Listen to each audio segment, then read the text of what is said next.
1. Hey everybody, welcome to another week of Game of Thrones Book Club. As soon as I start talking, that clipped. Awesome. Speaking of that, if we have any audio issues, please let us know in the chat. We have it right here and we can read it and we'll adjust. Last week, someone left a comment in the video after the fact saying that Chelsea was too loud. Just let us know if that's the case for any of us. Too loud, too quiet. We'll adjust it on the fly. It should be fixed this week. It should be fixed this week, and hopefully you're hearing me right now. Yeah, can you hear us? Step 1. I did just spill my entire water bottle under Oh, here, no. So that happened. Okay, good. All right, off to a good We're off start. to a great start. All right. Over where, though? Where? Right here. Okay, not by the... Nope, I moved all that. Don't worry. Cool. Hey guys, I'm James. I'm James. I'm Chelsea. I'm Joel. And this is Game of Thrones Book Club, where we meet every week to discuss a certain number of pages from George R. R. Martin's A Song of Ice and Fire series. We are still on Book 1, Game of Thrones, although we are strongly past the halfway point at this junction. So, You don't want to say point twice. I didn't want to say point twice. That's why I said junction. Thank you, Chelsea. Yeah. My lady knows me. Today, we are discussing Catelyn 7 to Daenerys 5, a.k.a. the end of Viserys. Spoiler alert, if you're trying to read along while we discuss the chapters. What's wrong? Yeah. So, how's everyone doing? How's everyone enjoying Game of Thrones? It's still very much like the show. Should we do the sigil? Yeah, good call, man. Today, as always, we have a fan-made sigil of House Practical folks in the books. Bring it up. Do we know who did this? Oh, their name was in the email, and it's super cool. Let me look it up. This is a great sigil. It's I an like awesome it. sigil. You guys can... We're outlines, Lucy's an outline. Yeah, underneath. The houses are springing forth like reading rainbow style. Jamie Garland. Jamie Garland. Top 100 movie challenge in the chat. Yes, thank you, Jamie Garland. Oh, top 100. Yeah. They're he's very around. active. Oh, yeah. Friend of the channel. Yeah, yeah, absolutely. So thank you, guys. It looks so cool. It reminds me of Brother Bear. Oh yeah, for it's got sure. some Brother Bear elements, That and then we're Borealis. in the upside down world there. That's So cool. I love the way that, like, things are springing out of the book. Like, I think that's super... No one can see me. Why am I Yeah, gesturing? you're just behind. You're gesturing like this. Yeah, Thanks, we're Joel. gonna keep this up in the corner. Why yep, don't we put it, like, down? Like here? because we have Yeah. set deck. Well, Yeah, we have okay. set that. Yeah, but that... But then it's so Then you have to make it small. really small. Oh no, Go full Go screen on quiet. your YouTubes. it's fine. Yeah. It's We'll bring great. it back up at the end. Yeah, good call. Yeah, we are doing a new set. If you didn't notice, we figured the TV wasn't really doing anything because we were blocking it, so This is a lot more comfortable. there's a lot more. We have so comfortable. much more room, and Yeah. everybody... Gotta be tight in. Yeah. Hopefully you guys are okay with change. All right, guys. Anything else we need to? Any administrative things we need to do? We're gonna be on for the next couple of weeks. I will not. Yeah, we're gonna have some changes, but as far as we'll let people know ahead of time. Yeah. Are you gonna be gone next week? Gonna be gone next week. Okay. So Gress will be gone next week, and then I'll 2 probably weeks. be in the chat, though. Okay. Oh, okay. Yeah. And then 2 weeks. That These is two will be gone. commitment right there. Yeah. Yeah. But yeah, so other than that, I think we should just get into it. Let's get into it with Catelyn 7. Catelyn 7. Catelyn 7. This is a great chapter. I love these. I overall, I really like this week's reading. A lot of good stuff happening. For sure. Liked it a lot more than last week's reading, which I thought was maybe the least interesting of our What we've Last done so week's? for our probably. arbitrary partitions of this book. I don't even remember last week. Yeah. So in this chapter, we get Catelyn hears word of Jaime Lannister's plan. So this war is starting to take formation. He's gathering his troops by the Golden Tooth, and then she talks to Blackfish for a little while because he's about to just leave and go jump into that war feet first. And then she talks to Liza, and there's the... Oh yeah, one of my favorite parts about this is the flashback she has, kind of thinking about the duel between Littlefinger and Brandon Stark, very important event in those characters' histories, and then the actual fight between Bronn and Sir Vardis Egan. Poor Sir Vardis. He's so humorless. Fuck you Yeah, for not fuck taking him. a joke. Yes. Bronn, though, not exactly the soul of humor either. That's true. He's a lot less japey. Is that a word? Sure. All right. This one now. All right, so I like that we get a little bit. I like whenever we get mythology or the history. So that's the case with Alyssa's tears here. Alyssa Arryn, seeing her family killed but never shed a tear. I think that's obviously relatable to Catelyn. Sure. Sorry, go ahead. No, go ahead. I just really love the line where she says, Catelyn wondered how large a waterfall her own tears would make when she died. Which, like, Kat's so morbid. Yes. Like, throughout her run, like, she's always so stressed out and looking for the worst in a situation. And this is something that, another reason why I think that people, their first time through, don't like Kat. Yeah. Because she's really doom and gloom, and I think that people get frustrated that way as a result. But I respect her more for it. No, what? I can't talk about Lady Stoneheart, can I? No. I know, it's Sorry, really hard. just some cool visual Oh. Yeah, for sure. that Yeah. I wish I could Red tears. remind me in 10 years. I'll bring it up. Actually, we were discussing before we got started, and our goal is to finish these 5 books before the start of the next season of Game of Thrones, the show. So hopefully we'll be able to do that. We might ask you guys to read a little bit more than we're currently doing, but we'll discuss that later. In the meantime, as far as Catelyn goes, I just love how much of a character Blackfish is in Game of Thrones. Yeah. And you forget that when you just watch the show, and he doesn't show up until season 3, I think. But here, we already have a really good sense of his character. Like, he's called the Vale his home in the past, but here he is, ready to leave it to go defend Riverrun. Yeah. Despite Liza's orders. And we learned, I think it was last week, about how he hasn't been back since he left. Yeah, so it would be easy to see why he wouldn't feel connected to the Riverlands or his own house, but he says, Blackfish or no, I am still a Tully. I shall leave for Riverrun by evenfall. And I do like, though, that he is not so hot-headed that he can't wait for Catelyn. Catelyn says, wait for me, it'll be safer, and he agrees to, so. Well, I really love how kind of formed the Blackfish is as a character. Like, he really has his own unique voice. He's not just like man version of Cat or like another version of Ned. Like, he's an older man who has kind of a little bit of a sense of humor and an awareness that we haven't really had from too many of these older knights. Like Roderick Cassel is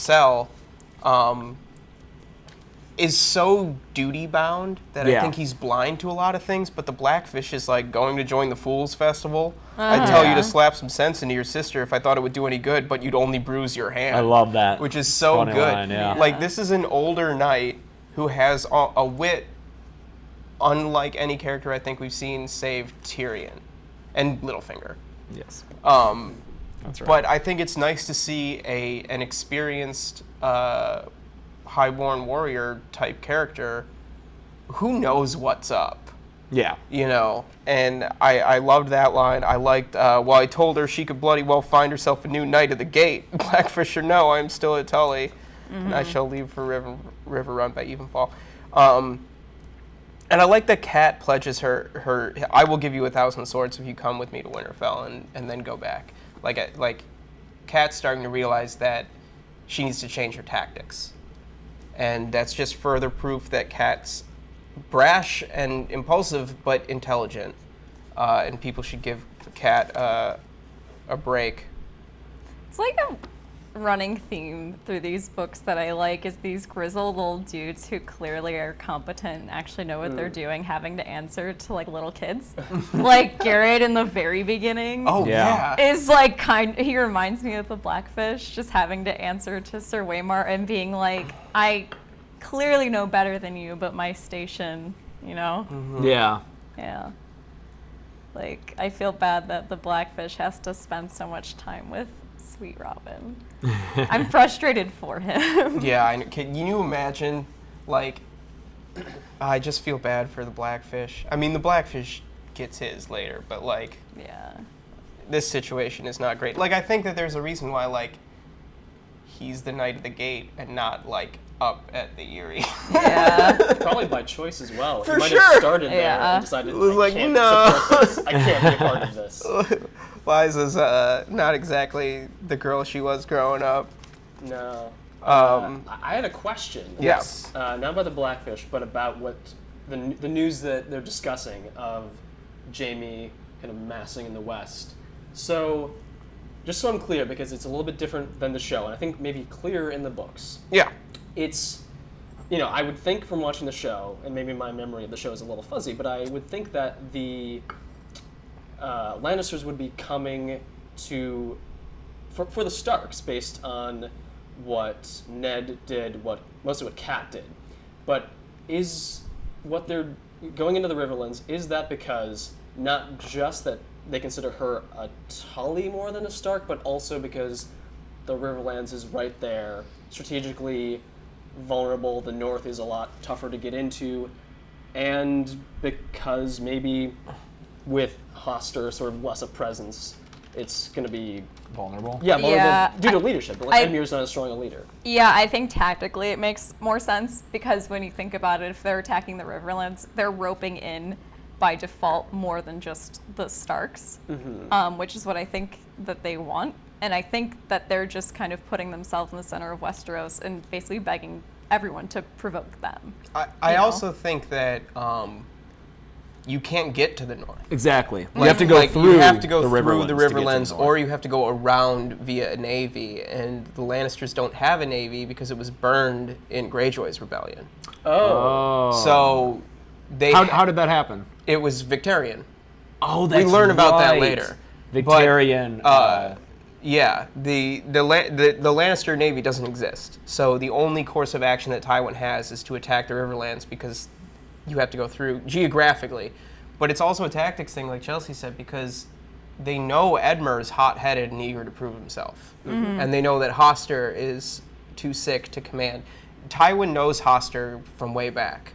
So I don't think Tywin would be as quick to attack the Riverlands if Hoster were at full health. Yeah, the game that they're playing right now is I'm not touching you, and just trying to get Edmure to like freak and do something stupid, even, so that like, they can blame it on the yeah. Starks and the Tullys. And they like are touching them. It's just like someone else who's just like, oh, maybe I'm a Lannister. Yeah, like we get more of that That'll come out, in yeah. the Ned That'll chapter. be But soon. I really love hearing about these. I love anytime we hear about tactics in the books, because it lets us. It's not just like a cool description of like battle decisions or action scenes. I love how tied tactics are to the characters who give those orders. Like, the choice of the I'm not touching you game tells you something about Tywin. And Robb's decisions in battle later tell you something about Robb. Ned's decision to send out the Brotherhood in the first Ned chapter we read tells you something about Ned. All of the battle scenes and all of the battle descriptions are character-based, and I think that's another thing that makes George's writing so interesting and deep, is that even something that's basically there for entertainment at surface level has this real literary purpose. That reading these books so many times now, I love picking that apart. There's a great essay series by Brendan Beefish online. If you look up his, I forget the name of the blog. Wars and Histories of Westeros. Something. Yeah. Google Brendan Beefish. Yeah. And you'll find it, or on the Song of Ice and Fire subreddit. Not He's you, got Joel. some. I want to read it. He's got some amazing. No, it's spoilery stuff. Spoilers. But if you're going through the books for the second or third or 10th time, his essays are great. I highly recommend them. The Night Lamp Theory, awesome. I was going to just add on to that Sure. and say that it's very cool the way you can see that once George has his characters, that not only do their actions have small consequences, whatever their choices are, then what happens follows from there consequentially, but also on this sort of continent-wide scale. You can see in battle tactics, in larger moves that provoke wars, like taking Tyrion. It's very cool that you can just sort of set your characters in motion and almost have them write themselves. That is awesome. That's a great point. That's a sign of good character building. Yeah, which for is sure. One of the best parts about the series. It's one of the things that George has talked about, that his like writing strategy, I think he's called it gardening, and that he doesn't he just lets things grow and cultivates them as they come. He doesn't necessarily plan everything out ahead of time. Yeah. Instead, whatever grows naturally is what he writes. Which is part of the reason that the process takes so long. Yeah. But And it's that's, sorry. Yeah. I was So, about go to say ahead. that's a big part of the reason we get what he called the Myronese knot, Oh, geez. which Yeah. was just a big plot tangle that we'll Yeah. talk about later. But Sure. Yeah.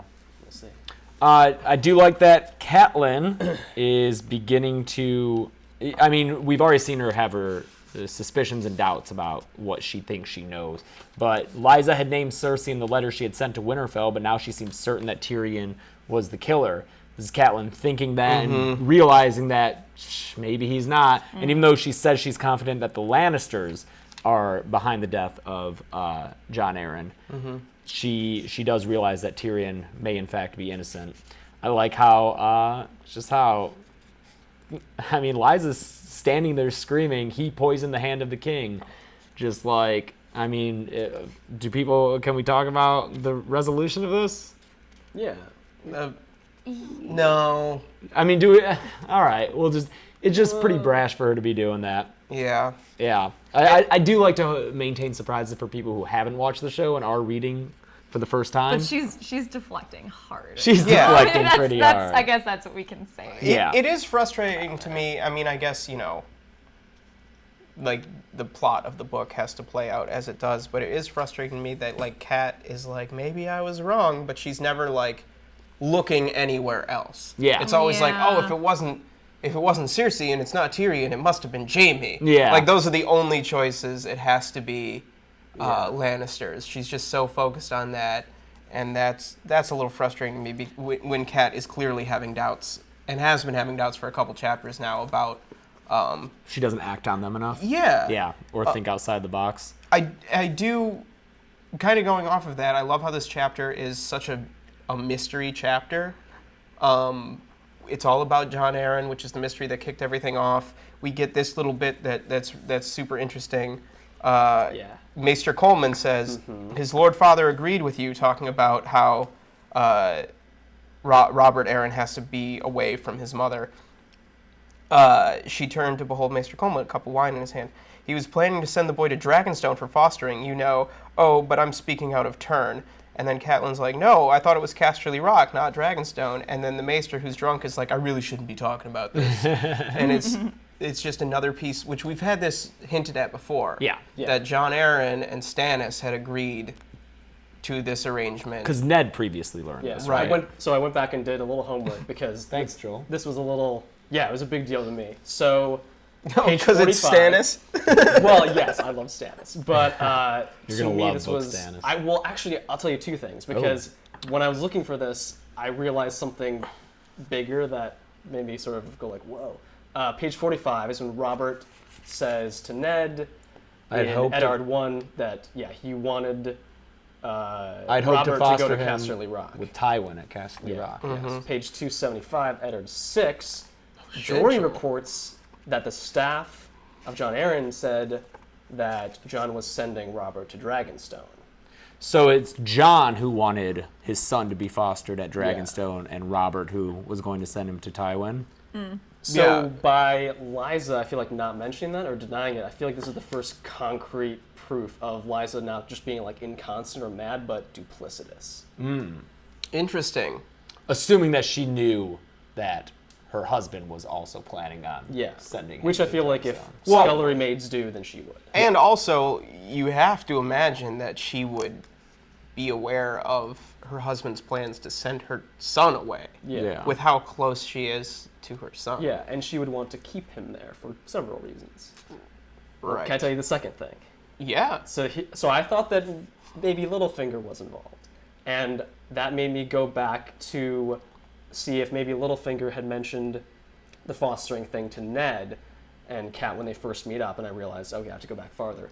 But I realized that when Littlefinger first meets Kat in King's Landing and points the finger at Tyrion, saying he bet against Jaime and won the knife, Varys is there. Varys would know that's not the case. That's true. And Varys just lets it go. Yeah. Well, Doesn't mention it to anyone later. the lion and the wolf are at each other's throats. I know. Yeah. And I thought that he'd wanted to delay that, but I guess at that point, before his meeting with Illyrio, he'd want to speed it up.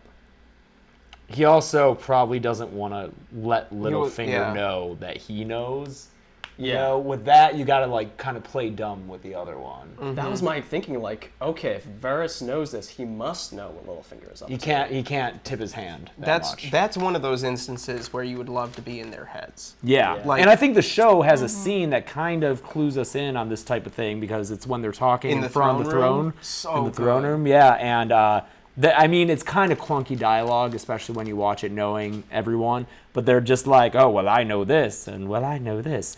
And it ends with Varys having the upper hand. Yeah. Because Ned walks in and says he's going to do something. I forget what it is. And Littlefinger's surprised, and Varys is like, well, I knew that. And I think that scene maybe is taking this Yeah. subtext and putting it on the page or on the screen. The for us. dialogue is really clunky in that scene, but the acting is so spectacular. course, And yeah.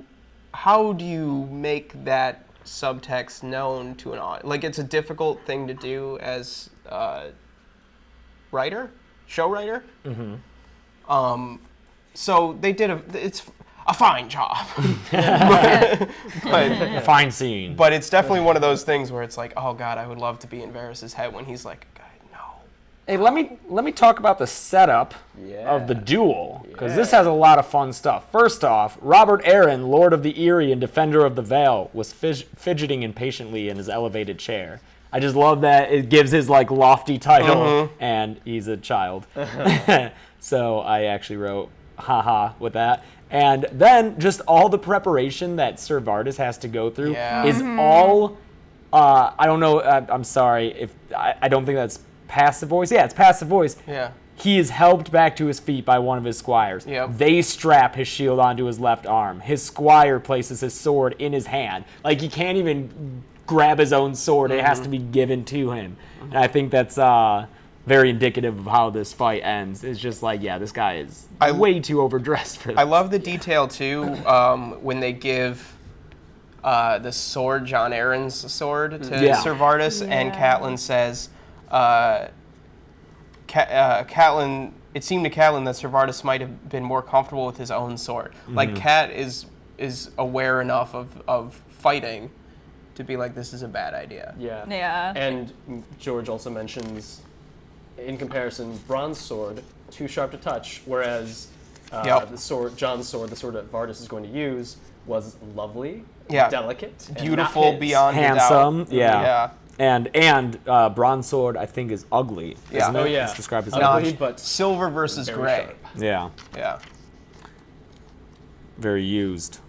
We get the description of the fight as dance several times, which we Yep. brought up before, I think. Yeah. The use of that metaphor. And we get some Littlefinger history. This is so good. It's so important, and it shows how. I mean, this is Littlefinger trying to play the game that everyone else plays. This is young Littlefinger doing what he knows, and despite this scene in the show, they added a scene where Littlefinger's talking to Roz and another prostitute, explaining all this, and That's right. It is the ultimate sex position Yeah. scene. It's play with her arse. Play with her. And it's awful in that regard, but I do like that. I mean, sure, it's him spelling it out, but I love the line about him saying, that was when I realized I would never win the way they play. I have to play the game my own way. And we never get any kind of monologuing from Littlefinger in the books like that. Maybe later in Feast. Yeah. But I like that scene in the show just for that. Definitely not for the rest of it. but this is what that scene is expanding on. And it just shows how ill-equipped he is to play the game that everyone else plays. Sure. He can't win a duel. It's over as soon as it begins. And if it weren't for Kat and her intervention, he would have been killed by Brandon so fast. It's really pathetic. It's super pathetic. It's just really sad. Real boner killer. I love how not only does this scene give us a little bit of who Littlefinger is, but we get a sense of Brandon. And I think it's important to kind of think about who Brandon is compared to Ned. and I wanted to ask you guys what you thought of this. So we get, she says, when Brandon saw that Peter wore only helmet, breastplate, and mail, he took off most of his armors, he being Brandon. Yeah. Which is interesting to me that he would try to even the playing field. And then also, her betrothed looked at her with the cool gray eyes of a Stark and promised to spare the boy who loved her. So he made this promise. Yep, promising. And he kept it. But But he also called yield several times. well, No, he was calling asking Peter for to yield. yeah, he was Yeah, asking. that's what I mean. Yeah, Yeah. But before that, he says the boy Littlefinger was staggering and bleeding from a dozen wounds, and then he made this vicious backhand that cut him through, cut him up the ribs. Yeah. What I want to ask you guys, what do you think of Brandon here, and how do you think how do you think Ned would have acted in the same situation? Because Kat was supposed to marry Brandon Stark. She ended up with Ned, and we have a better sense of who Ned is. So I just one thought experiment. What's Brandon Stark like? I mean, I was just trying to think of how else this could have gone, because I think Brandon has the Stark honor, and he's not gonna let Littlefinger win, and so he's trying to get him to yield so it's over. But like, how else would that end? If Littlefinger's not gonna yield, Brandon's not gonna yield and let Littlefinger win. So like, how else does that realistically play out? He has to injure him enough to get him to stop. Do you think he promised Kat not to kill him, fully expecting to kill him? I don't know. No, because they fight for so long Sure. with such minor injuries, and he's saying yield. Like, come on, dude, give up. Yeah, I think he went into it fully expecting that he would, like, cut him once, and he would Sure, okay. cry and Yeah. yield. Like, But Baelish was too in love Yeah. to ever let that I know, I happen. do really like that line where he says, oh shit, I just lost it. Cat. Before that, Peter would only shake his head and fight on grimly, which is so unlike the adult that we know. Who we just saw in a chapter a little bit ago run away when Jamie comes. Yeah. He's like, I'll go get the City Watch. Some videotapes territory. Yeah. yeah, I think that I believe that Brandon Stark meant it, and I think that he could have dispatched Littlefinger sooner, so those dozen wounds were small enough that Littlefinger could live if he would just yield, because that's how it could end. Yeah, and I saw some people in the chat calling Brandon a dick for like almost killing someone half his size, but I mean, Littlefinger challenged him. Yeah. What do Littlefinger you challenged can't him. say no. That's why I'm saying, like, Yeah. because at first my reaction was like, wow, that was a little much. But then I think, like, how else could that have ended if Yeah. he's not giving up? You know? And very important for later. Yes. That's the last time she had seen his face until she met him in King's Landing again. Yeah. So yeah, because Hoster forbade her from visiting him while he was recovering. Liza did help their maester though, and Liza was there. Liza was there, and then he sent Peter away in a closed litter. This is another one of those instances where, so in this series, the thing I love so much is that it's impossible to point to one character and say everything's their fault. And this is an instance where you could be like, if Brandon had just killed Littlefinger, or if he had succumbed to his wounds. Yeah. So does that bring you back to blaming Catelyn?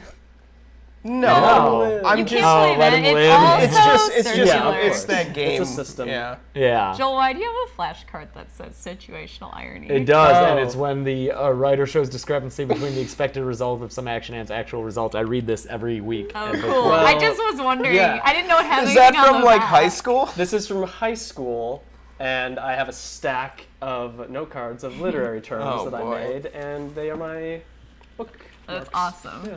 I just think it's cool, unrelated to Joel's flashcard. Sorry, I just thought he brought it so he could hold it up Oh, when no. there was situational. Situational. Sorry, irony. yeah. Today we have Situational irony. I just think it's always interesting when we get these flashbacks to Ned's now deceased family, be it Lyanna, Brandon, or Rickard. It's something that's so important to his character and how he behaves. and it affects Robb, and it's just has this trickle down of like what the Stark character is. Anyway, they cool fight. They fight. So they're fighting in a garden. Yeah, and everyone upstairs is having blackberries and eating all this fancy it's really cream. gross. It's what? Just the snacking, decadence and like they're like going Lynn to the dead. Corbray is there like feeding Lysa. Like off his dagger. Oh, that's the Suitors. grossest image. She's like talking with someone else and eating it off his dagger. Oh yeah. Lynn Corbray. And that line where they're talking about Lynn Corbray and they're like, and it was whispered notoriously uninterested in the intimate charms of women. Yeah, what's that all about? Well. Oh, well, don't make that, because I read this and I'm like, oh, what, he's gay? He's gay. Yeah, but...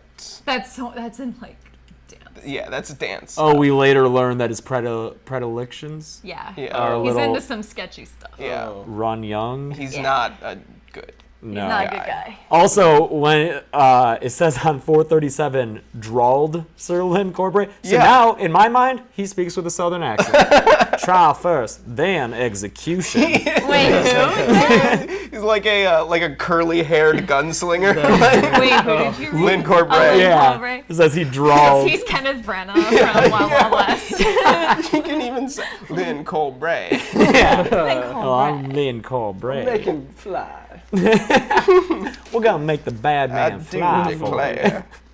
Even his sword, like Lady Forlorn. Oh my god, yeah, that's such a That's gun canon name. now. That's headcanon.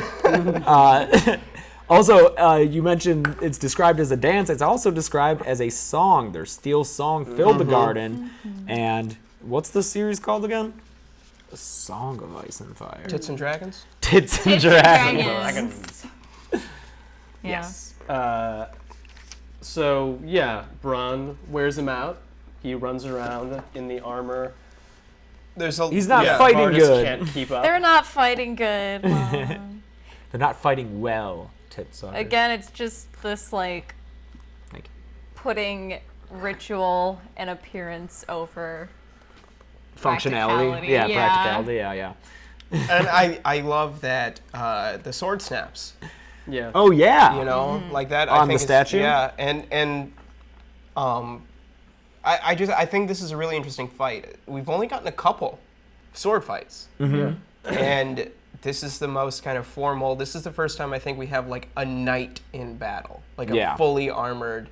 I think the way that Bronn picks apart Sir Vardis Egan in his plate mail with his silver sword is, emblematic of a bigger kind of theme of the series. About knighthood. Yeah. And the ideas of kind of what we expect these high fantasy tropes to be. Gregor Clegane is another example, a more explicit example of that. But, for Bronn, no last name, to beat Sir Vardis Egan is, and to push the statue of like the hero of the house over onto him, which as an adaptation, pushing him out the moon door, which we acknowledged is cooler in the show. Yes. It's cool. Versus crushing him with a statue. Crushing with the statue, and then, as Clarence points out, the description of the killing blow is actually pretty brutal. Yeah. It really is. He kicks basically a hole in and then stabs. He lifts his blade with both hands and drives it down in with all his weight behind him, under the arm, and through the ribs. And Sir Vardis Egan shudders and lays still. No. Yeah. Lies He still. didn't even want to. He wasn't even supposed to be He wasn't there even supposed to that be day. there. Yeah. And it's terrifying if you think about it from his point of view, because he is unexpectedly losing. There's just great descriptions of how all of the armor, all of these great pieces, like, there went the wing, there went the falcon helm. Gashes in the chest Yeah, the plate, gashes yeah. everywhere. And then there's this great line where he is just like gasping for breath inside this heavy armor, and it's gonna be just like so claustrophobic and terrifying. Yeah. Poor guy. I looked over, I saw you have this underlined too. I'm gonna steal it. Steal from it. You. Another callback here. Yeah. Is it over, Mother? The Lord of the Eyrie asked. No, Catelyn Yep. wanted to tell him. I It's did the only same now thing. beginning. Yep. No. No, No, it it begins. This was curious to me that Catelyn's thoughts don't dwell on Tyrion has now escaped the king's justice or his innocence, but on what will come next because of this. Oh, Tyrion realizing that the High Road is going to kill him? No, well, that's possible, but because he's gone free, and what will come next in war because of this. Now, it's not even about, the guilt or innocence of Tyrion anymore. Yeah. Or Oh, anyone yeah. Yeah, it's about everything that's going to happen. This is what I was telling you guys about last week. What's up, Liz? Oh, and, yeah, Liz did say earlier, though, now it's only beginning. It's a callback. It's good stuff. I like seeing that repeat a lot. Because, this whole book is just the beginning. And maybe you could take that metatextually. It's like, is the book almost over? No, we're just getting started. All right. Are we good on Catelyn 7? I like Tyrion's little exit.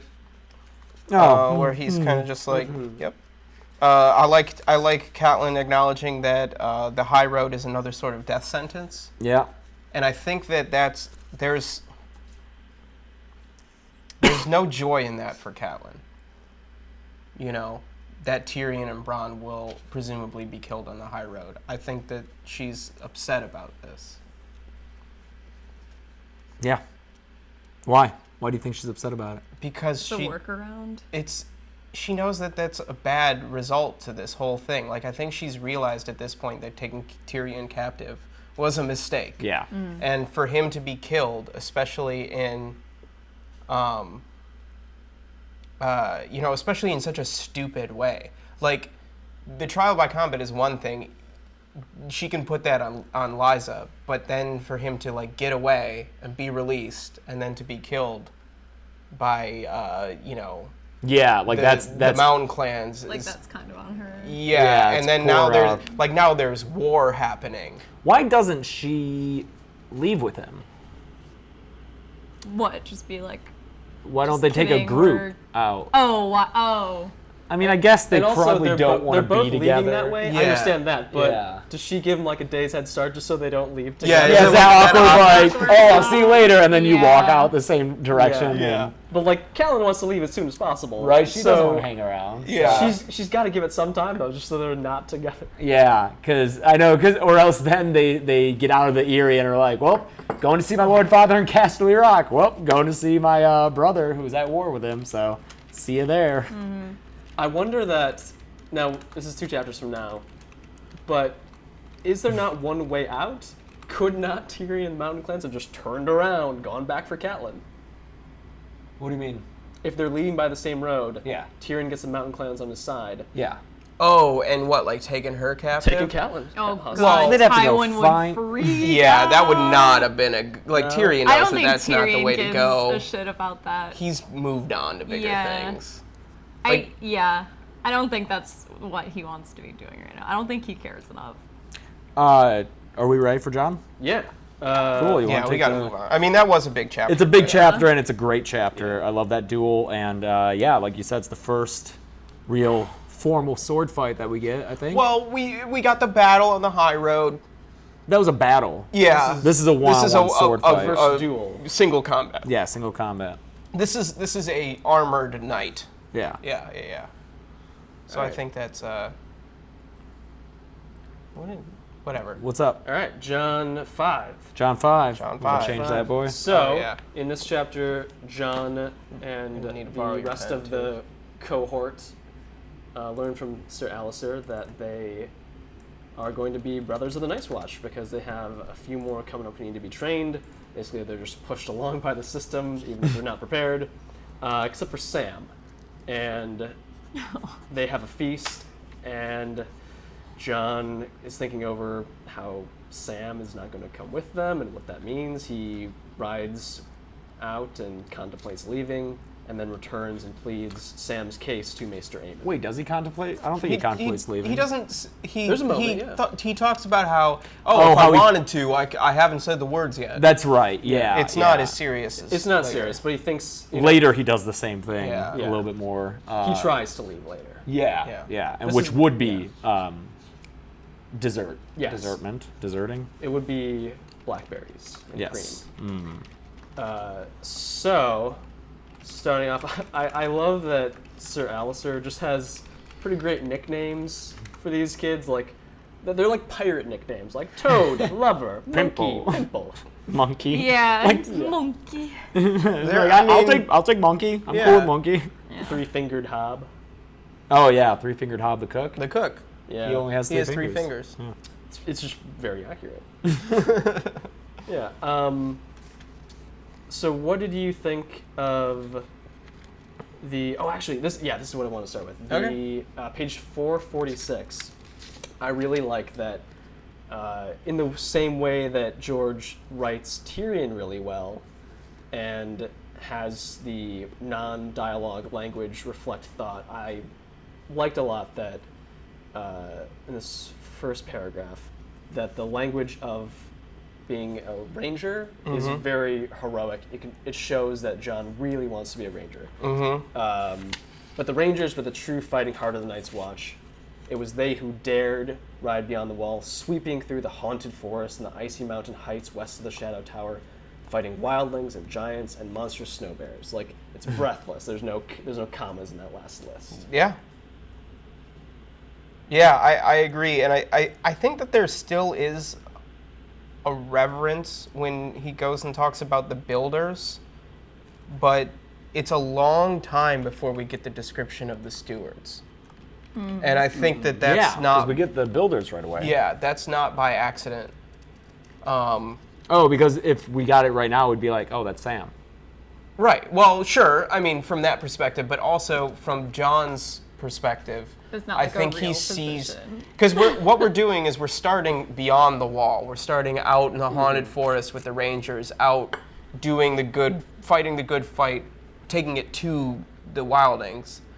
Then we come back to the builders, and the builders walk the wall, and they make sure that the wall, they're the last line of defense. He doesn't really think, I don't feel, given the structure of this chapter, that the stewards are as essential of a part. He doesn't think about the stewards as part of the Night's Watch. Yeah, I was expecting another paragraph Exactly. about the stewards, and it doesn't come. Yeah.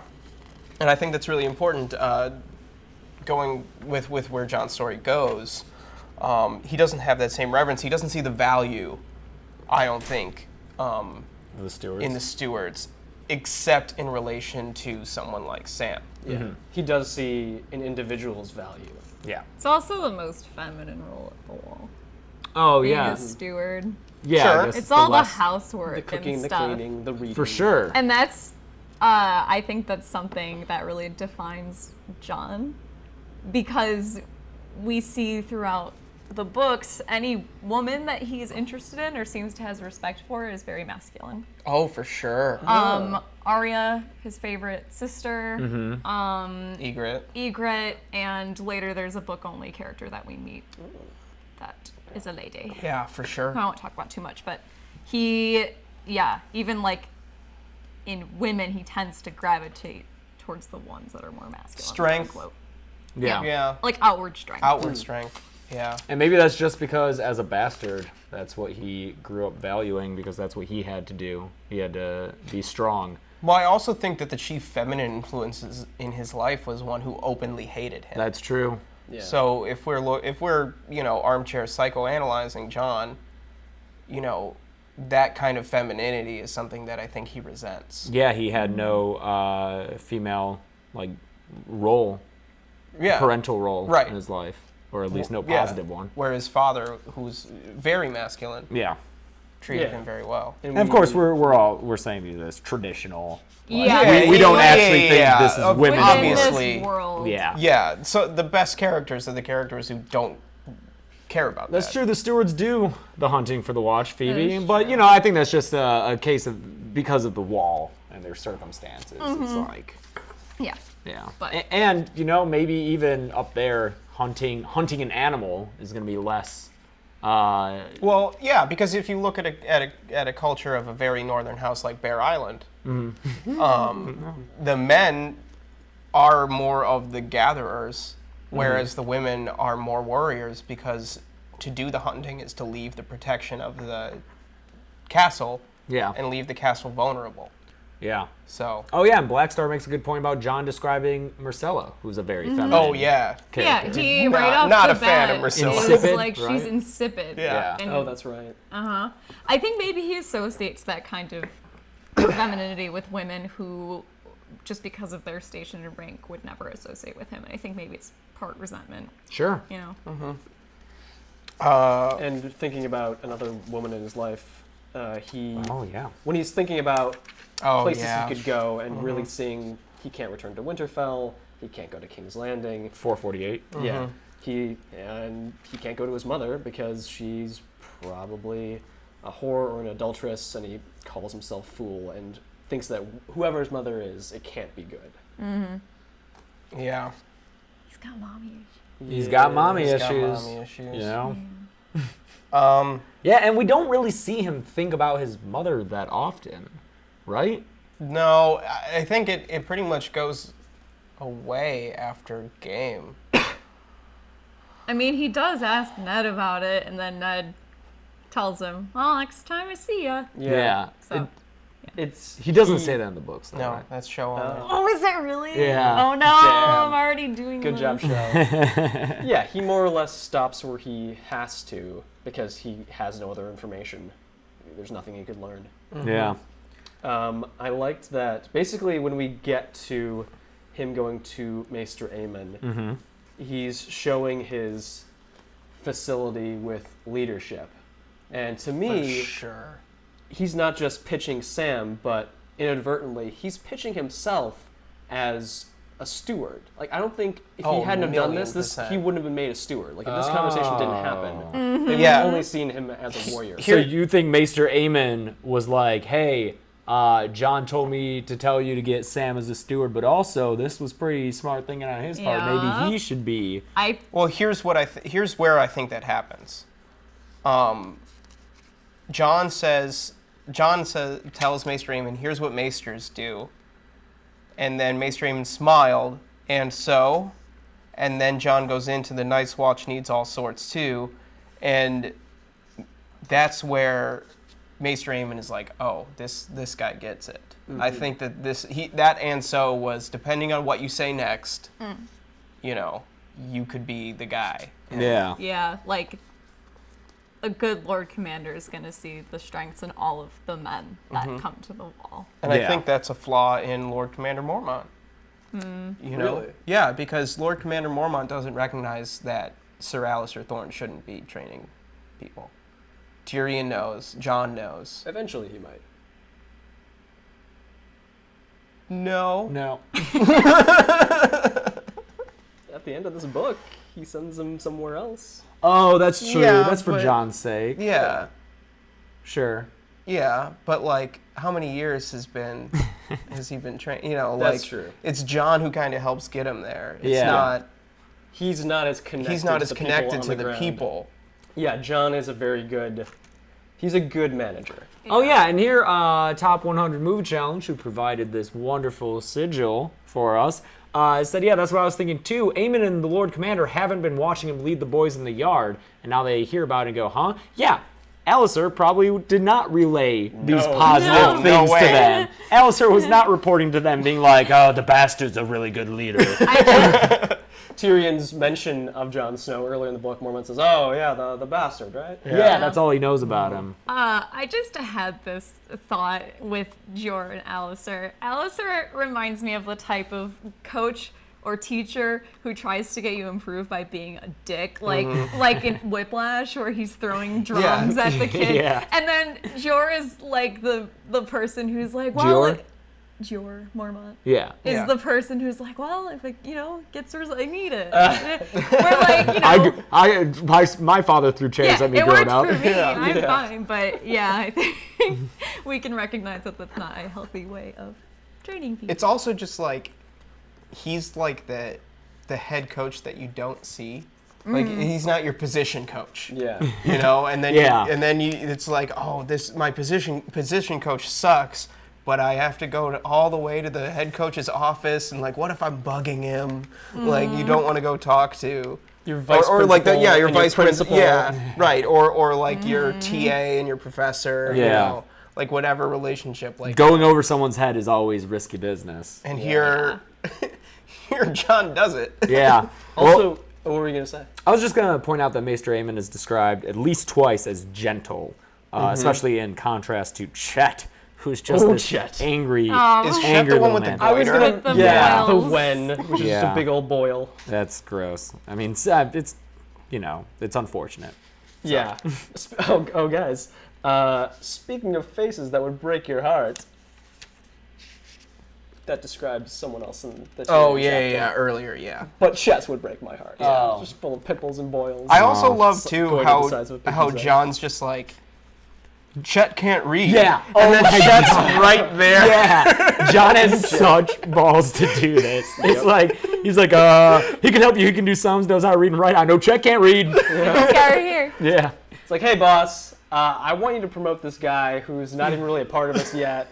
And he should have this guy's job. Yeah. Thanks for letting me in to have this meeting. like think about how pissed Chet will always be. Now. Yeah. Like he will never ever think of John favorably ever again. Yeah, After this. he's got like one of the most cush jobs. Right, Yeah. tending to this blind maester. I was just about to say, like, being a steward on the wall would be not the worst. yeah, No? they probably stay the You warmest. could, yeah, I was gonna say you get to be inside. Yeah. Two best jobs on the wall, Three-Fingered Hob and Donald Noy, Oh. because you're always yeah. warm. Yeah. Yep, and working. Yeah. Like, you're good. Yeah. Warm and working. Warm and working. Can't ask for better than Yeah, that on the wall. exactly. Oh, Chet standing beside the door, his boils red and angry. Yeah. Oh, I like that his boils are like Yeah. reacting. Like they. It's unfortunate for any kind characters who have boils, but he's just aligning like appearance with character. Yeah. But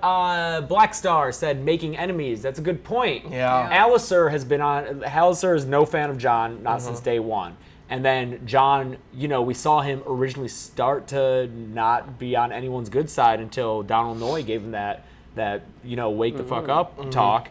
And so after that, it was only Rast who was giving him problems. All the other boys really seemed to like him. But here, now we can add, Chet. for sure, Chet to the enemies list. So now at the wall, we have Alistair, Rast, and Chet, who are none too fans of John. He is endearing himself to the leadership, but the problem is that the leadership is aging.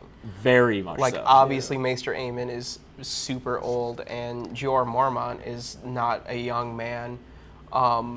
So it's interesting to see where his loyalties are. He has this, he has his buddies. Yeah, that Yeah. cadre. And that's important, but you got to think, what ears does Sir Alistair have? What ears does Chet have? John is still new to the wall, and other than his buddies, he doesn't really know too many people. But I do like how at the end, the very last line of this chapter, Maester Aemon says, "Show our young brother to the door," and that sign of acceptance, I think, is something that's really important for John, for someone who he clearly has respect for, even already.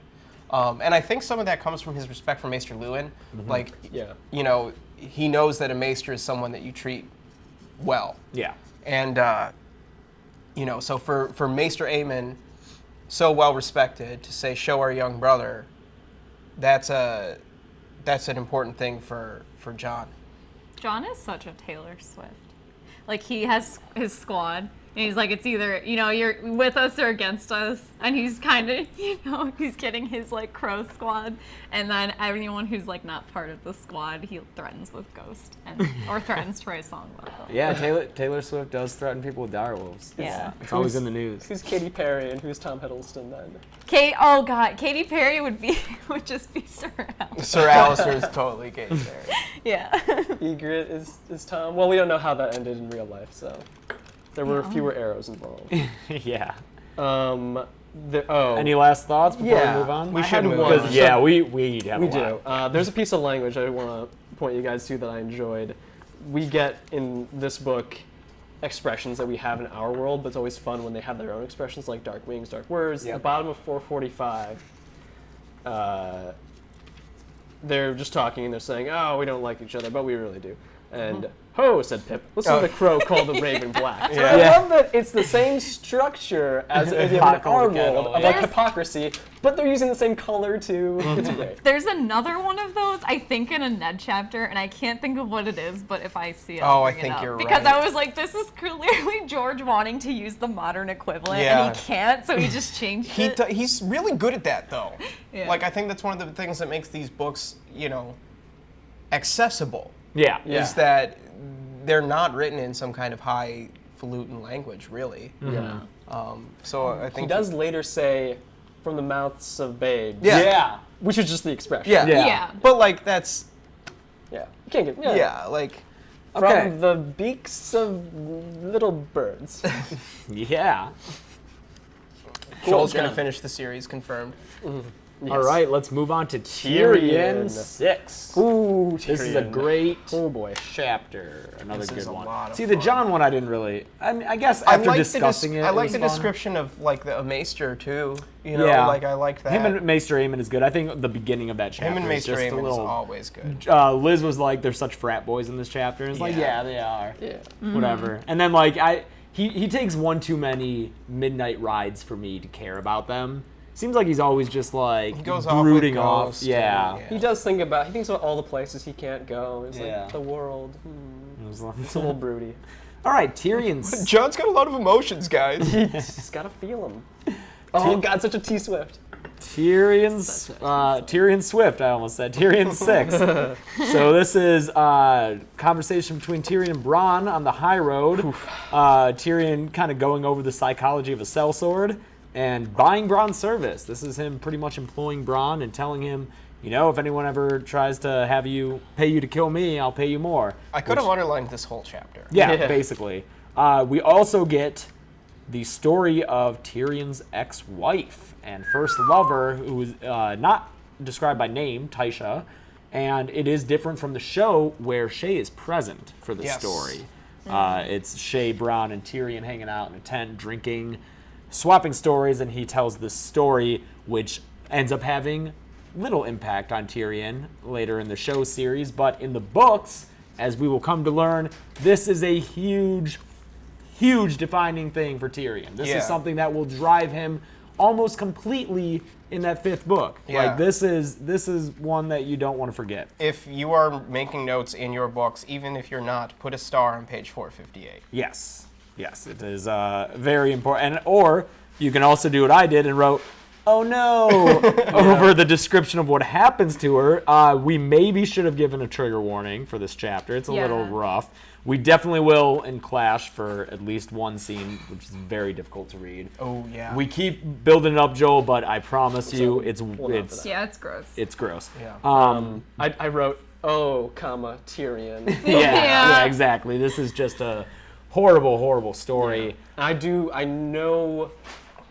know what happens later, and reading this and knowing that, like, Yes, it gets more tragic. It gets worse.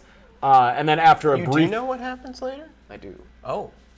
Joel knows such a smattering of book I stuff. know, It's it's really so hard to keep frustrating. track of what he knows and what's going to be surprising. But after a brief sleep, the mountain clans descended on them, and Tyrion talks his way out of it using gold, because that's the Tyrion Lannister way. Short chapter, but so good. Yeah. Not a wasted A line. lot here. Not a wasted line. George loves writing Tyrion because it's so fun. Just the banter, the back and forth between Bronn and Tyrion, it sustains all the pages that it covers. Well, this is probably one of the more dialogue-heavy chapters that Yes. we've had, and I think it's just because these two are such conversationalists. And it was a joy to read this chapter. Like they're so fun together. What would you and- do then, dwarf? Die, most like. Yeah, like He's taught. I love his description of how his plan of how he tossed the dice, just assuming that because Lady Catelyn was too honorable for a sellsword. I love that she would have given him a coin with a plight word and a Yep. look of distaste. And because the Starks look for courage and loyalty and honor, Bronn is he's scum, But you are scum, Bronn, make no mistake. Still, you're not stupid. Yeah, I like that there's this it could be a different kind of sellsword, but I think he likes, because of its predictability, but also for its own sake, he respects how self-interested Bronn is. Yeah, and Sure. here's Mr. Fire Cowboy saying Bronn and Tyrion best friends. Not quite. They don't have the relationship that they do in this show. Yeah, and I mean, it's easy to forget that because they have such easy banter. They definitely enjoy this back and forth that they have. But I think you can't sell Tyrion's appraisal of Bronn short here and just assume that he's wrong or that he's not giving him the benefit of the doubt. Tyrion is spot on with this. Yeah, he's bought this relationship, and as long as it continues to pay Bronn, then it will stay. And speaking of buying relationships, what a rough parallel to make for Tyrion. He has to buy this friendship, I guess you could say. He's buying this friendship with Bronn, and then he tells the story about how apparently his brother bought him his first love. It's another brilliant way that George has these thematic things come up repeatedly to inform who these characters are. I mean, we get Tyrion essentially buying a friend, and we get the reason why he feels he has to. You know, and it's devastating. Yeah, because It's everyone associates the devastating. Lannisters with gold and riches, and Tyrion is showing us here the downsides of that. Is that, like, when everything's bought for, nothing is real. Yeah, and I think he still maybe believes it's possible to have something real, but if the realest thing he's ever experienced was bought, then it's very easy to stay safe within buying everything. I like how George puts in these small markers of why he thinks of the story and then tells the story. Even on 456, when he pays Mord, he does pay Mord as promised. But there's the line with golden dragons spilling out of both hands. Oh. Yeah. So Mord was paid, and he has coins spilling out of his fingers, and then that later, might have Tyrion thinking about that might have triggered then he's memory. whistling this tune, Yeah. and then the final thing is, this night looks a little bit like this other night. Yeah. It's a great writer. Yeah. Oh, and there's just there's a killer line. It's really interesting to think about the end of the sentence. It was a clear, cold night, and the stars shone down upon the mountains as bright and merciless as truth. Oh, I think, where's that? That's a great line. Middle of 457. I think Yeah. that truth is sometimes difficult for Tyrion, or he tries to hide from his own. Like, on the next page, when he gets to certain parts of the story, he just has to take a beat, and he doesn't admit to himself that he's crying, but it says the smoke was stinging his eyes. I love that line. I know. And he turned away from the fire, like that's the problem. Yeah. Oh, and like, or up above on 458, Tyrion was surprised at how desolate the story, or how desolate it made him feel to say it, even after all these years. Perhaps he was just tired. Yeah. Not that, like, it's this is a him. thing he constantly thinks about, especially if he whistles it. I was just thinking so we've brought up before how the Starks in this book are always really quick to use their direwolves. Like they always threaten people with the direwolves. Jon always threatens people with Ghost. And we just had a really disturbing scene with the wildlings in the woods where they get ripped apart by direwolves. Yes. And then you have Tyrion, who always immediately goes to gold and uses gold as like an offense.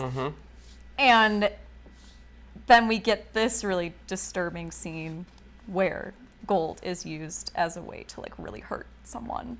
You know? And it's like, it's hard to read. By a Lannister. Exactly. Yeah. That's great. Right? Like, Yeah. it's like just these really disturbing ways that they use these like Okay. these weapons of choice, you know? Yeah. Yeah. Like, but it's fucked that like in the Lannister example, it's used by a Lannister against a Lannister. Yep. Yeah. Also, I believe I pointed this out last week when Ned was hearing about Cersei, but when Tyrion is relaying the tale of what happened, Jaime was all in a lather to hunt down the men. It was not often outlaws dared prey on travelers so near to Casterly Rock, and he took it as an insult. Remember, we just heard that Cersei had some of Robert's bastards killed because he had bed them so close to Casterly Rock. And the guy who, I forget who tells Ned that happened, but the person who's telling him is like, I don't know if that's true, but I think this lends evidence that it is true. Yeah. Because Cersei thinks of Jaime and her as the same person. I'm sure they would have the same kind of offense that someone would do that. Like someone would. That's a fascinating point, Chelsea. Yes. I'm going to look for more of that going forward. That's really interesting. Yeah, like I wonder if there's kind of other parallels like that with other houses. Like, is there a specific thing they always go to like that? That is used so far that's disturbing. Kind of. Yeah. I don't know. But yeah, I just think those scenes parallel each other a lot. Oh yeah, Freya Morgan. I find it interesting that during the tale, Tyrion calls his father Tywin all the time. He does say Lord Tywin. Yeah. My Lord Lord Tywin. Father. Yes. Lord Tywin had me go last. Ugh. Even when the mountain clans then appear, he says Lord Tywin as well. It's not always my father. Oh, I would like to point out that this is Tyrion opening up to Bronn. Some people were a little confused as to why. I think Paige, Paige, she's in enough of these, I'll just call her Paige, that she was like, sometimes it's easier to open up to a stranger than someone you know. I think that's part of the reason here. But maybe part of it is utilitarian, because at the end, you know, Bronn says, 13 or 30 or 3, I would have killed the man who did that to me. And I think that's the most sympathy you're going to get out of someone like Bronn. I do think it makes Bronn, wins him over to Tyrion a little more. Even if it is with pity or something similar to that feeling, it is getting Bronn to just be on your side a little more. You know, so opening up, and then now he has a just bit of a stronger bond with his sellsword. And he sort of takes a break mid-story by saying that, top of 458, and by morning I was in love. Bronn is amused, saying, you, and Tyrion said, absurd, isn't it? Takes a beat, whistles, then continues into the more heartbreaking part of the story. Yeah. And then he mentioned, yes, you may get the chance someday to repay Tywin. And as he falls asleep, he thinks of hitting his father, driving him back towards the abyss of sky cells. Yeah. And Bronn just refers to you right after that, Joel. Bronn just, when he's waking up Tyrion, he just says Tyrion. Doesn't say, like, my lord or anything. I mean, he did say up front in the chapter, like, don't expect any my lords or whatever.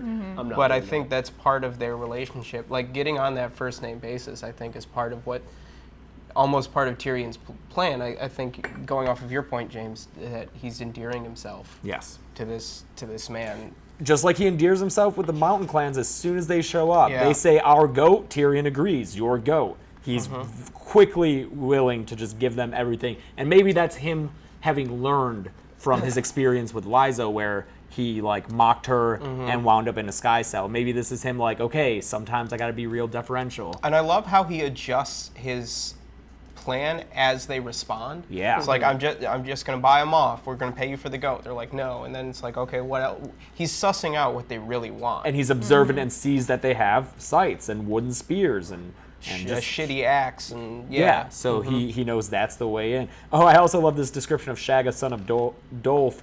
A boulder shifted to their left and stood and became a man. Yeah. So good. I imagine the mountain clans as like the Vikings from Tangled. Yeah, You for know, sure. I imagine those they're guys. all just huge. They all have a dream. Yeah, They just want the veil. Shagga just wants to play the piano. The mountain clans are more sophisticated than I remember them being. Oh yeah. Same. Yeah. And I felt bad What do you mean? because What do you mean? What did you think that? Oh, they were dumber? In my memory, Yeah, I thought dumber. they were like real savage. Well, they are savage. Sure, I but think they're they're not more. like they are more sophisticated Okay. than I like the line that I was like, oh shit. The mothers go hungry and steal Yes. fills more mouths than gold. Yes. For sure. Like- That's Gunthor. Yeah, like they're aware enough to know that like their ways are not great. Yeah. They can employ metaphor. Yeah. Right? Yeah. You know, they're not just like they're not like the forest men from Lord of the Rings. You know, they're like Well, no, not the Ents, like the James knows what I'm talking about. Like, Yeah. like the men who live in Fangorn that the ends have to. that the Ents like fight against. Yeah. That join up with Saruman. Well, that's some book stuff. That is some book stuff. I've not read it. Oh, You haven't read Lord of the Rings, No. Joel? No. What? You're telling You've been me living a lie. the biggest Lord of the Rings nerd I know hasn't read them at all? Only the movies and The Hobbit. Wow. I'm shocked. You Chelsea, pull have out. you read? Stay tuned for Lord of the Rings book. Ah, God, that'd be so boring It'd after be this. super boring. Because, It would like, be boring. I mean, this is a direct contrast Yeah. because, you know, the characters in those books are good or bad. Very one-dimensional. And here we have mountain clans who are employing metaphors. And also have. Chelsea, what did you say earlier about the best way to shag his heart? To insult him. Yeah, like he Yeah. loves it. Or just, I mean, this is obviously one of the best lines in show or book.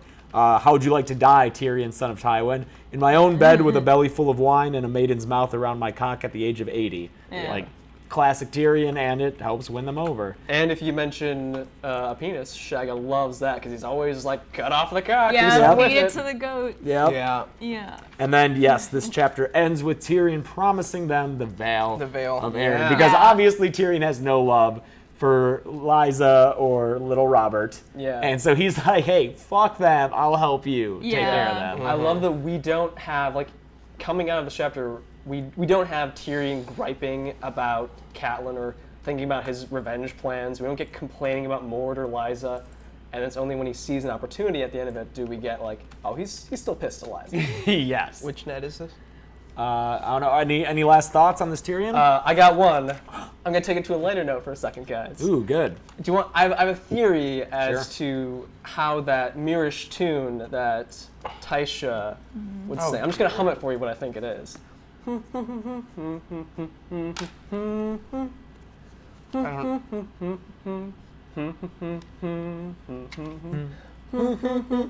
I don't, Oh, seasons God. of love. Yeah.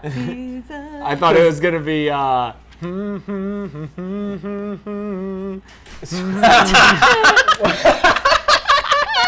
that's some inside baseball. For R.I.P. headphones. Yeah, Sorry. Sorry. Sorry to get But the song real. is called "Seasons of The My Love." seasons of my love. That was yeah. a stretch, but I made it Okay. work. Okay, let's move on to Ned 11. Ned 11. Ned 11. Oh, there's an Alt-Shift-X video on Timmet, son of Timmet. Oh. A whole video? All right, I would watch it. Sure. Yeah. Alt-Shift-X does great stuff. Yeah, I they're- hope to they're one great. day make one video on the level of all of his. That'd be great. I was so happy for this chapter because this. Does this happen in the show? And do I just not remember? Yes, it's a much It's truncated super scene. abbreviated. Yeah. Yeah. But it happens with, because Selmy is, or I'm sorry, I did the same thing that Liz does. Barrick is in the Right. show, but played by a different actor. It's just Yeah. like some It's extra. one shot of him. Yeah, where like he's standing like, up and be like, yes, my lord. Oh. yeah. Yeah. But why do you like this so much? Because I didn't really remember it from the first time I read it, Mm-hmm. and yeah, because this is something where like it's so abbreviated in the show, and it's like it's the brother without banners, and Yeah. I feel like I didn't pay enough attention to that first time around. Yeah. This is a very for how important this ends up being. It is a very subtle plant. Yeah. You know, like this is something that like why would you really pay attention to like who he's sending out, you know, to do this? I think Joel, it's your first time through. I mean, you know about the Brotherhood, Yeah. but reading Even in the it, show, I would go sort of in and out remembering their importance because Yep. to me they seem only kind of important in Sure. the show. But even just knowing the two main figures, Thoros and Barrick, at least in the show, Yeah. I did pay attention back when the tournament happened. Sure. Firstly, there are mentions of them arriving in the capital, and then they have a joust, I think, where one unseats the other. And it's like, oh, is that their first time meeting? I know that they're going to somehow be in the Brotherhood later, but I didn't remember that this was how. And then it was cool to learn that for whatever the Brotherhood ends up being, something pursuing justice, that Ned is the one who unites them. Yeah, and I was surprised on this read through to see that Anguy wasn't mentioned.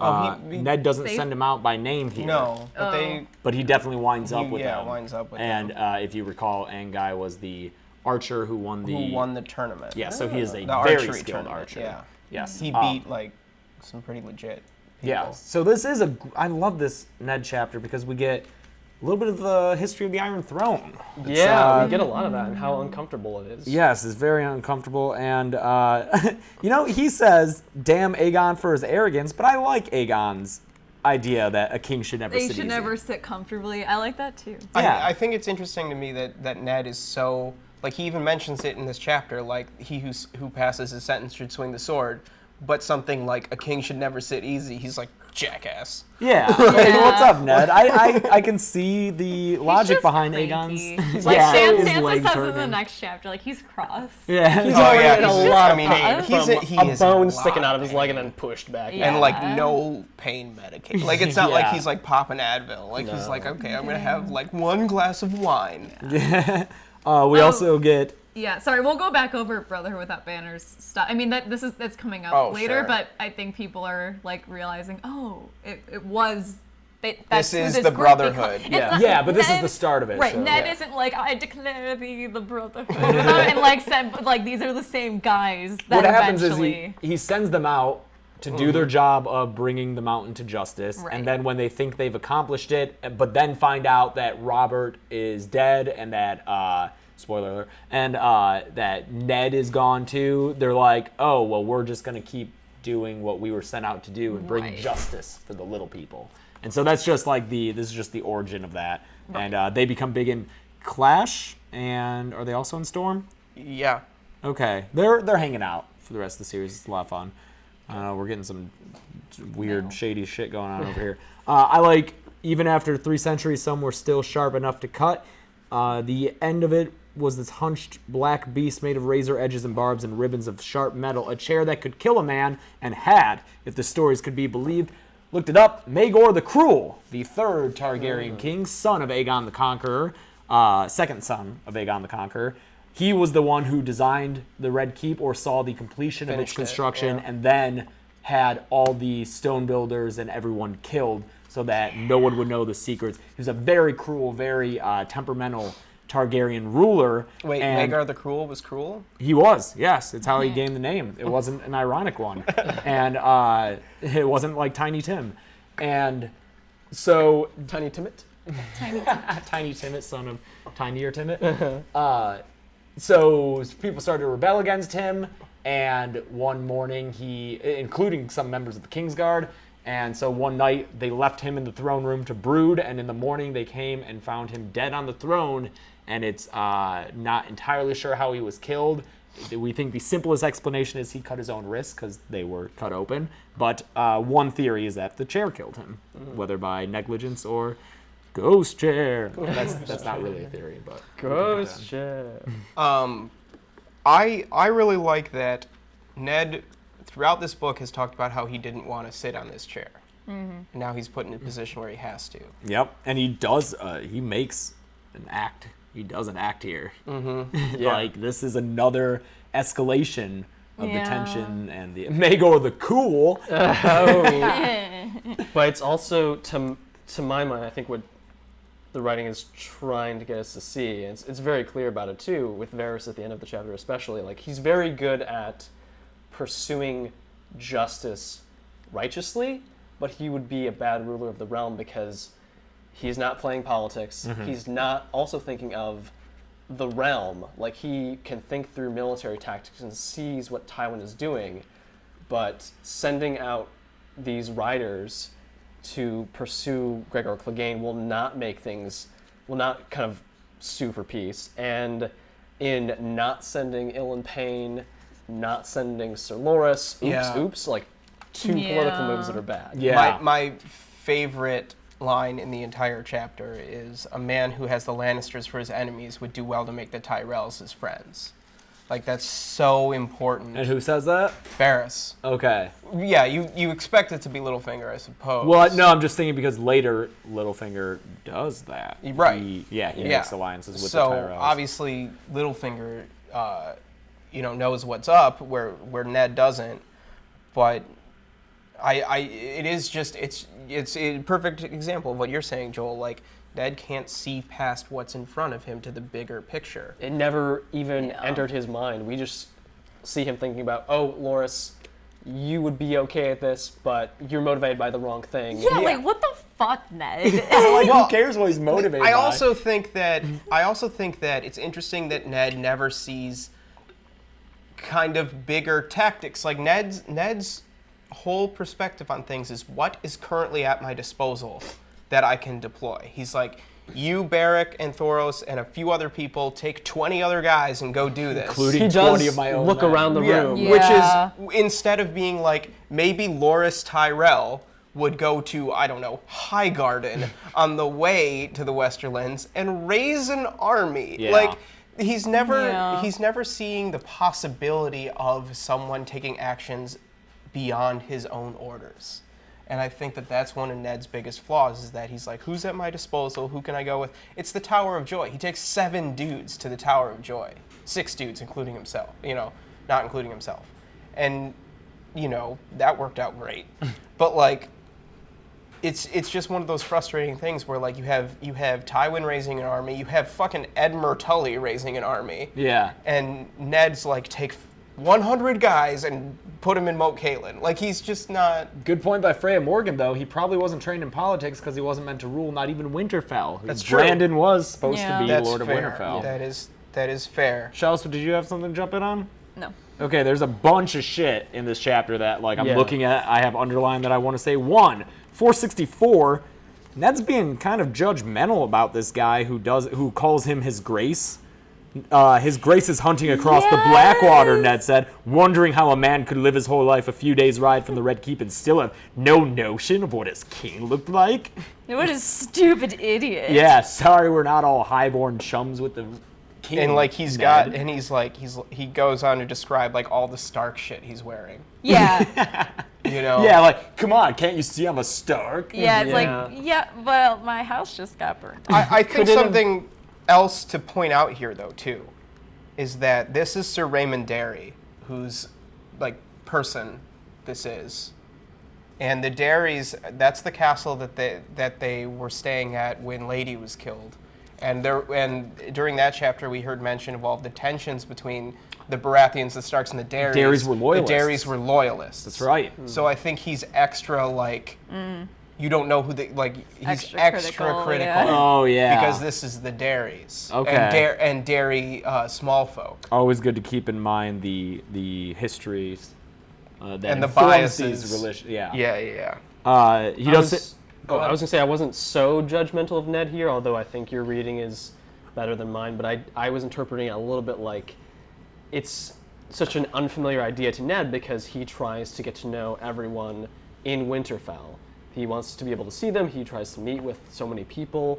It's more in his way of working that the lords would have contact with the smaller folk. And Liz says, I saw that as more of a jest to Robert, and maybe like a criticism that Robert isn't He's out a there poor king. I think that's meeting part the of it. people. Like, Yeah, he's that's just part of it, too. hunting. Yeah. For days. Like, when I hear, oh, I'm going out on a hunt, it's like, oh, I'll see you in the In evening. the afternoon. Yeah. But no, Robert's out for days hunting shit. Several days. I do like Ned says black and white and gray, all the shades of truth. I'm surprised he included gray in there, but I guess he's learning as he's down there in he's King's Landing. trying. Like, he is smart. He knows what Tywin is doing. He understands that this is probably Gregor Clegane. It's a trap. He knows what Edmure is falling into. That's Yeah. Yeah. He knows military. Yeah. He definitely knows tactics. Yes. Also, we get a further description of just how sick the Mountain and his men are. Yeah. And Yeah.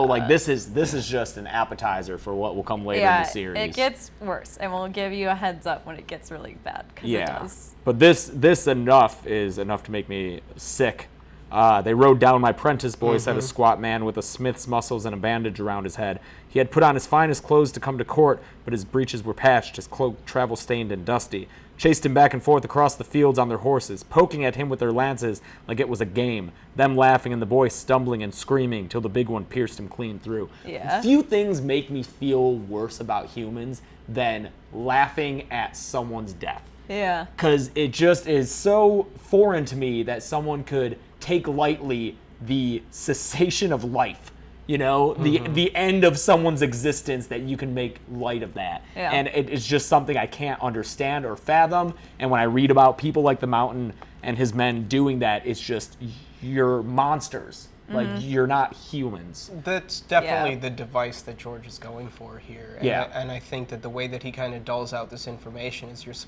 because we haven't made, it hasn't been made explicit that this is the Mountain yet.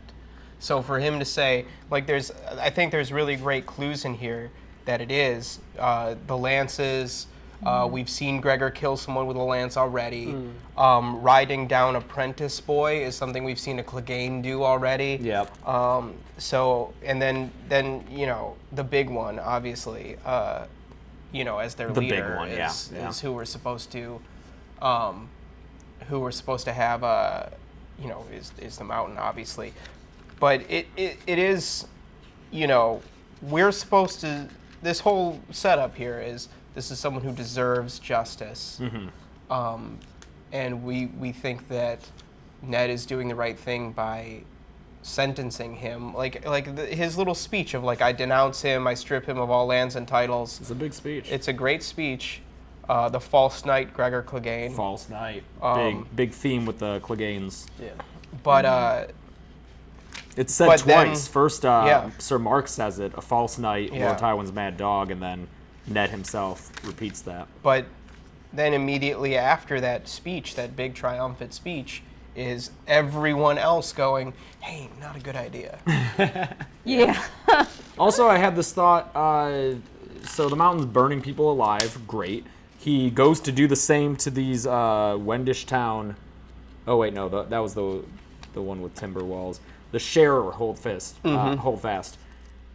Had their Holdfast not been made of stone, Ned and Court wouldn't find out about this, would they have? No. The only reason they're getting word of this is because these people hold up in a stone Holdfast and the Mountain moved on.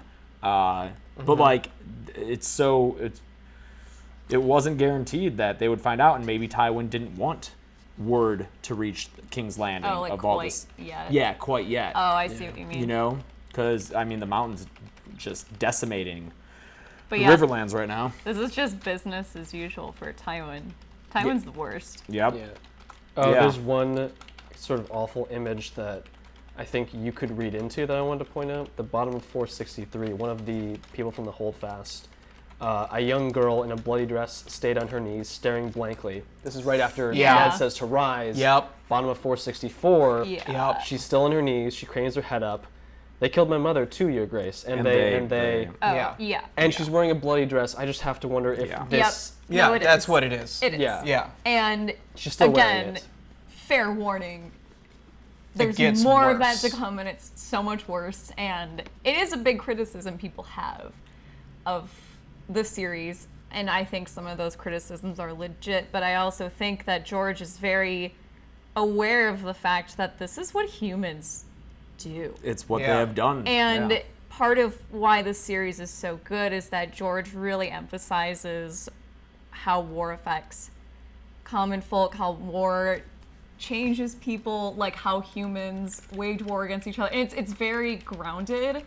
And I think he said before that he feels it's necessary to bring in elements like that to really, I don't know. Yeah, I don't think he It's relishes never, in no, it. it's never fun to read. It's never No. like titillating or exciting. It's awful. Yeah. And so I think that's why it's effective, and it doesn't. I mean, it bothers me, but it doesn't bother me. Like I don't think it should be there. Yeah, I'm not criticizing George. I'm criticizing humans.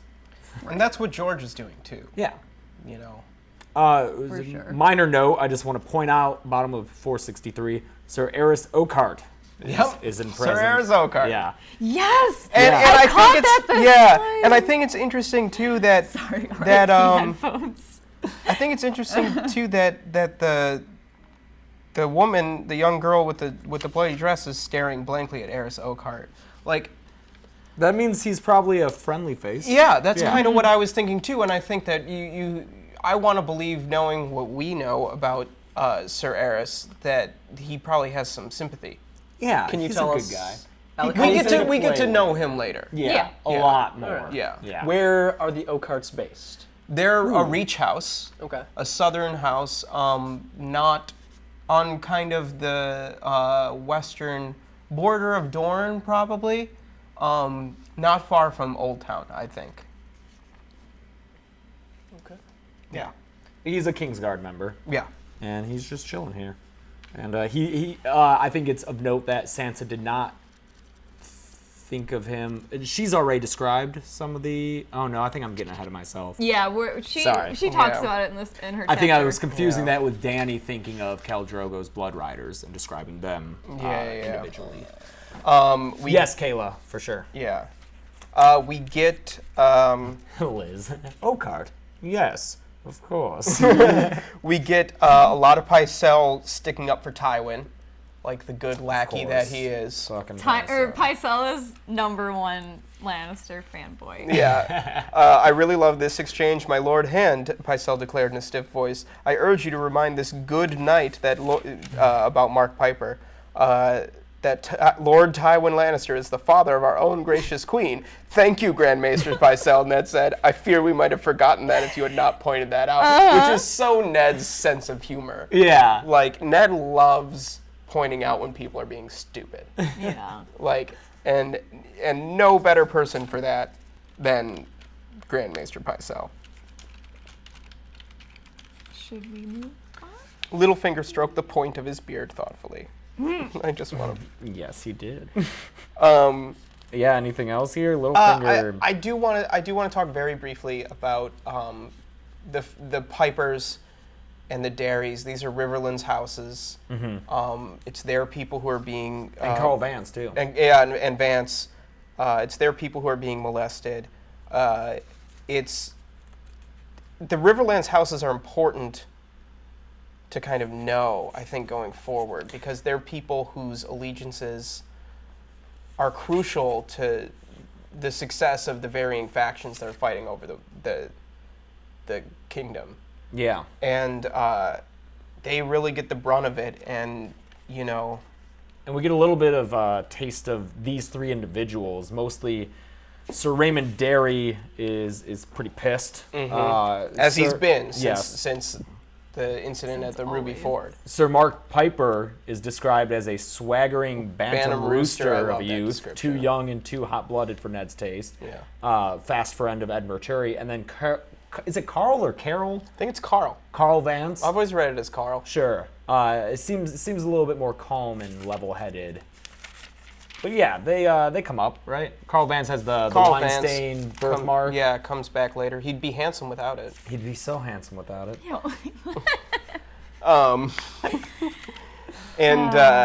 Was that? Did we already read that? Sansa thinking about that? This is Ned thinks about Ned, it. yeah. Ned's Like, now we know where Sansa Sansa gets it. Yeah. Okay. Anything else? And Loras Tyrell obviously is a. Oh, is a Loras. Yeah, Loras, getting all Pick up in me. there. Pick me. Put me in, coach. I bet part of this too is Loras just really wanting to win a battle with the Mountain on his own terms. Yeah, Oh for yeah, sure. for Because sure. he wants was that revenge. saved by Gregor. the Yep. Hound and yeah. All right, let's. Or not Gregor, Sandor. Blech. We've Yeah. got. Oh yeah, Gregor ain't saving no one. Still got 3 chapters. Oh, Jesus, really? We can do it. We can do it. Maybe. I feel like the next Sansa, right? Sansa one 3. kind of. Oh geez, usually we finish at 5:30. We might go Yeah. a little long today. We started a little bit late, but still, let's try to. All right, Sansa 3. Yeah, this is. Yeah, no room at the end This of the is chapter. this for me is to write Sansa and Exactly. I wrote it below the last line. this is Sansa and her friend Jane Poole, kind of debriefing what happened at court, and then We essentially cut from the end of that, or we pick up sort of mid. We just like cut over to elsewhere in the hall where it says Littlefinger left, but no, he's creeping behind Sansa. We get some really great Littlefinger interactions, and of course we get the big reveal. Ned figuring it out. Yes, I love that happens not in his POV. Yep. I think it's so cool. But yeah, I love Sansa also saying she would have said Loras. But just because he is. I love how Sansa's benchmark for "Are you a good knight?" is "Are you handsome?" Yeah. Well, Beric Dondarrion's hot too, so I guess it's okay. Yeah, But he's so old. Yeah, he's 22. 22. And then she says something later about one of the Stark bannermen when they're all leaving, and Alan was handsomer than Jory had been. He was going to be a knight someday. No, I was like, damn, Jory Sansa, just Jory died. Yeah, too soon. More lemon cakes. Yep. Yeah. Yeah. Well, also Sansa getting interrupted, and she does not like getting interrupted. No. Well, lemon cakes are probably better at it. Yeah, right. Yeah, I really love though. I really love that we get where she says, when the Knight of the Flower spoke up, she was sure about to see one of Old Nan's stories come to life. And then on the very next page, Littlefinger dealing out some wisdom. Life is not a song, sweetling. You may learn that one day to your sorrow. That's right after he's touching her cheek. Yeah. It was so creepy. Yeah. And then Sansa thinking to herself about Jane being in love with Beric or like having a big crush on him reminds me of Catelyn and Maya Stone. Yeah. She's like, there's no point in having a crush on this guy. He'll never. Yeah. Definitely with more you. parallels between Sansa and her mother. Dare you have those feelings? I like that Baelish is kind of testing her here. You know, he's probing her mind because she says, Different verb. nothing, tell me, child, why would you have sent Sir Loras? I love it. He's you know, he wants to get in there, see what she's Not all the about. reasons I'd have given, but Yeah. Yeah, I bet he's- when she gave that answer, he was like, she's so malleable. Yeah. And dumb and young. I wrote down malleable. Really? Yeah, because Yeah. like he knows that she is beautiful and looks like Kat. But Yeah. I think this moment he's possibly seeing the potential of, you know, he's giving some advice, seeing what's already there, thinking this is material I can work with. Yeah. I also think he was hopeful. Like, I think he was hoping that she would have figured it out for real. Had the actual reason why. Because Septim Mordain is like, the girl's just talking, it's nothing. And then he's like, nothing? Well, tell me. Maybe it's not. Like, I think. Yeah. So I agree. Well, I what think he was reason do you testing think her, he's but looking for? He's looking for the Tyrells would have been better suited to handle the situation. Yeah, and here he's seeing that, no, she still has her head in the clouds and Right. thinking about songs. So many. So Yeah, many songs. I know. Yeah. But I think given the scene that we had previously with Maester Aemon and Jon, where Jon illustrates that he's thinking beyond what he sees in front of him, you know, I think Littlefinger was kind of looking for a similar kind of situation. We don't get that with Sansa. Yeah. However, this little bit of observation I enjoyed. About Joffrey? Yes. Yeah. In the Yeah. songs, the knights never killed magical beasts, the White Hart bull or whatever, boar, whatever the fuck it is. It's a male deer. Is Thank it? you. Yeah. I did not know. They just went up to them and touched them and did them no harm. But she knew Joffrey liked hunting, especially the killing part. Only animals, though. Sansa was certain her prince had no part in murdering Jory or those other poor men. But like the fact that Joffrey is so violent that it leaks into her daydreams of him. Yeah. She can't even daydream that he's being like a normal prince. Like, know? yeah, this is her already recognizing that he's not like Yeah, heroes and in the songs. doing some mental gymnastics to kind of accommodate for Definitely, because and to be fair, she's been told that she's going to marry him. Yeah. So she's probably like, on some subconscious level, got to make the most of this. it. Yeah. She's got to make this work. Yeah. And I think that's even apparent when she's acknowledging to herself, okay, I didn't really have this dream, but maybe if it's only a wish, but I say it's a dream, dreams of prophecy, Yep. this is my destiny, It's the this power is of right. positive thinking. Yeah. It's a Sansa's secret. doing the The secret. universe Yeah, wants us to exactly. have It's it. the secret. I like that staying up late and eating lemon cakes makes Sansa go to bed feeling almost as wicked as Arya. Yeah. Who, like, I mean, Arya hasn't killed anyone yet, but... This Yeah, was wait a a little few bit of a chapters. frustrating Sansa chapter for me. Yeah? Yeah, and I wish Caitlin was in the chat to hear this. I think... Oh, did She she left pass out? earlier, Oh, yeah. no. But the last Sansa chapter, I remember pointing out like instances of like Sansa's intelligence and like, you know, how she's a lot like Kat and very observant and all these things. But I feel like this, with like her gossiping with Jane Poole and her getting pissed at Arya and still being like, but I love Joffrey, is a little bit of a step backwards. And I just feel like the language in this chapter too doesn't really elevate Sansa's character much.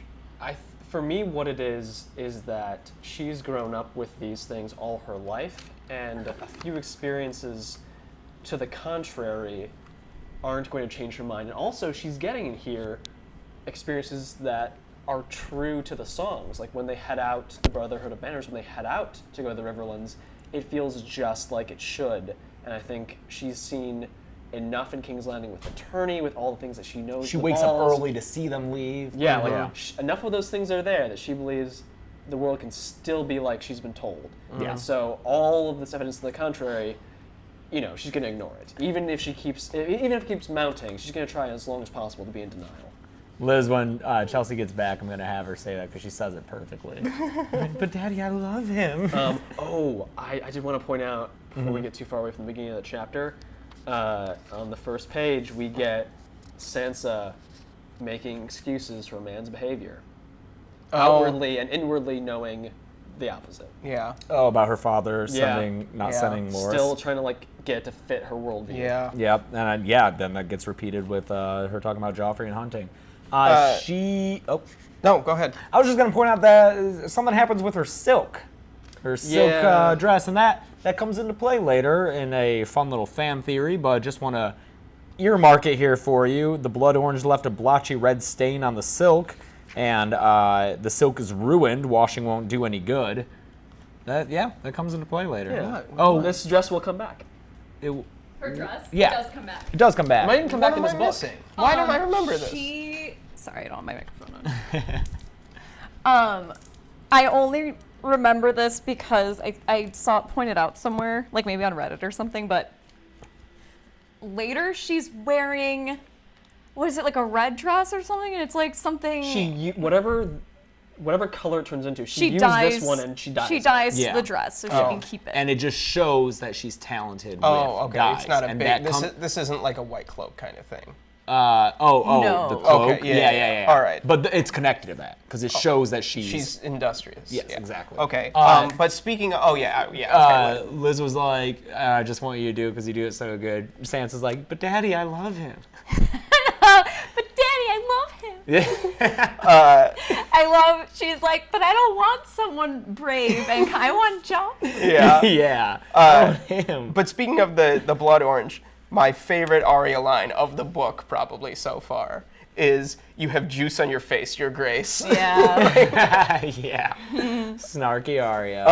Snarkia. Another use of sweet sister, I think, condescendingly. Mm-hmm. And then Sansa and Arya get into the fight, and we get to he's not the least bit like that drunken old king. Yes. Yes. Yeah. And what was I gonna say? I like Arya genuinely trying. She's trying. Yeah, I think, like- she's like, oh, my sister's. I think like there's genuine care. Yeah, I Like was when surprised. she offers to Sweet. try and repair the dress, make a new one, Yeah. a conversation has been had that we saw between Arya and Ned that Ned didn't have with Sansa, and she's really trying to like be there for her family now. Yeah, and maybe Ned should have had that kind of conversation with Sansa. I think so. It would have helped when he comes. Like But this. I think that what's interesting to me about that is how Ned, I think, has an easier time being a father to Arya because she is a little bit more masculine and more like a Stark. and more like a Stark, sure. And I think the Tully sensibilities and the feminine sensibilities of Sansa make it difficult for him to kind of relate to her in that parental role beyond just disciplinarian.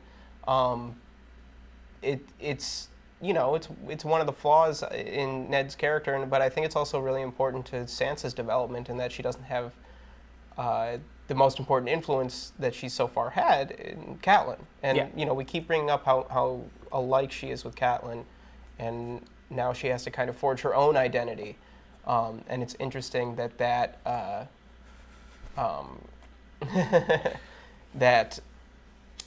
she has to do that, and we're seeing that happen on the page. It's what makes Sansa an interesting, good character, people. Read the Sansa chapters and like them. Like Sansa. I like Liz cue the gopher video of dramatically turning. That's Ned at this point. Yeah. Gods! Anyone who's super into the history of the series and the kings, we get a little shout out of Queen Daenerys loving Prince Aemon the Dragon Knight. Yeah. And that's a big deal when it comes to Aegon the Unworthy, since Daenerys was kind of his deal. And then she loved his brother, Aemon the Dragon Knight. I love that boy is no Prince Aemon, you must believe me. Yeah. I like Arya, like, I mean, I don't know how subtle this imagery is, but Arya staining this dress with like a blood orange and not quite getting the permanence of it, you know? Like, you can't undo that. Yeah. And just and it's like you can't make a new one. You can't bring a person back and just like not accepting that permanence. It's interesting too, if like I didn't know about the stained dress, but like forever changed. Yeah. Yeah. All right. Yep.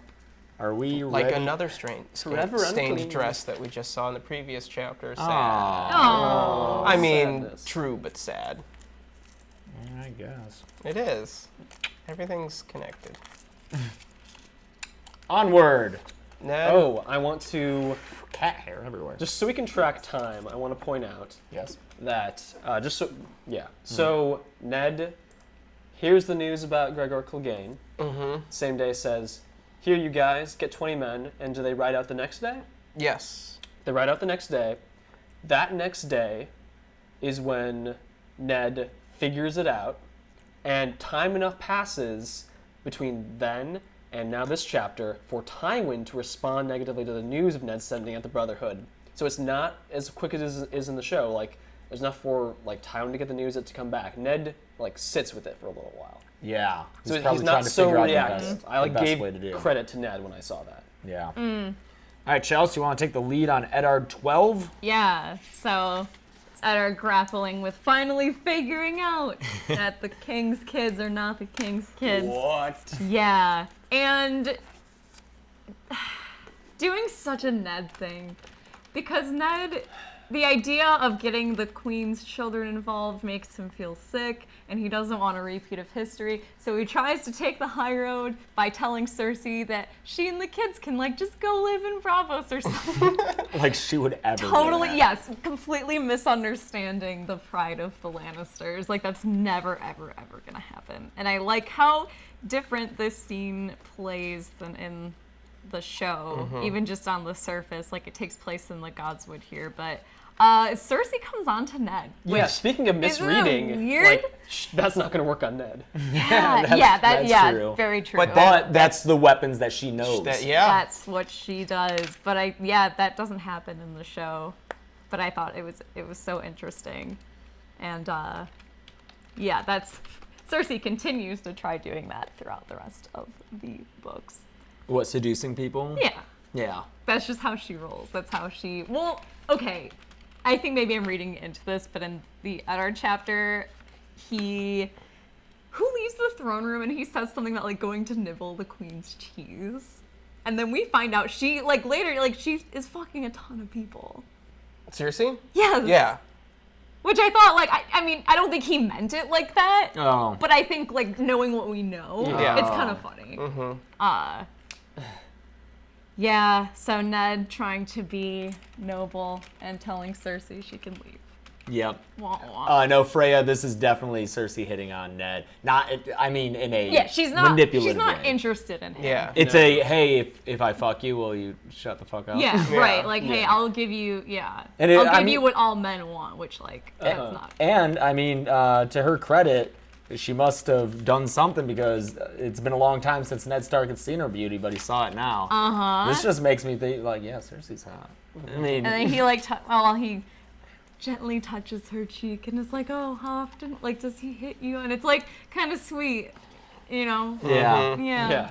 And then she slaps him. But before we get to all that, Yeah. Yeah. Ned talks to Pycelle. Oh yeah, I skipped right over. Yeah, fucking Pycelle. Well, it's so cute, guys, because Ned's playing the game a little bit. He here. is, yeah. trying. Yeah, because, where is it?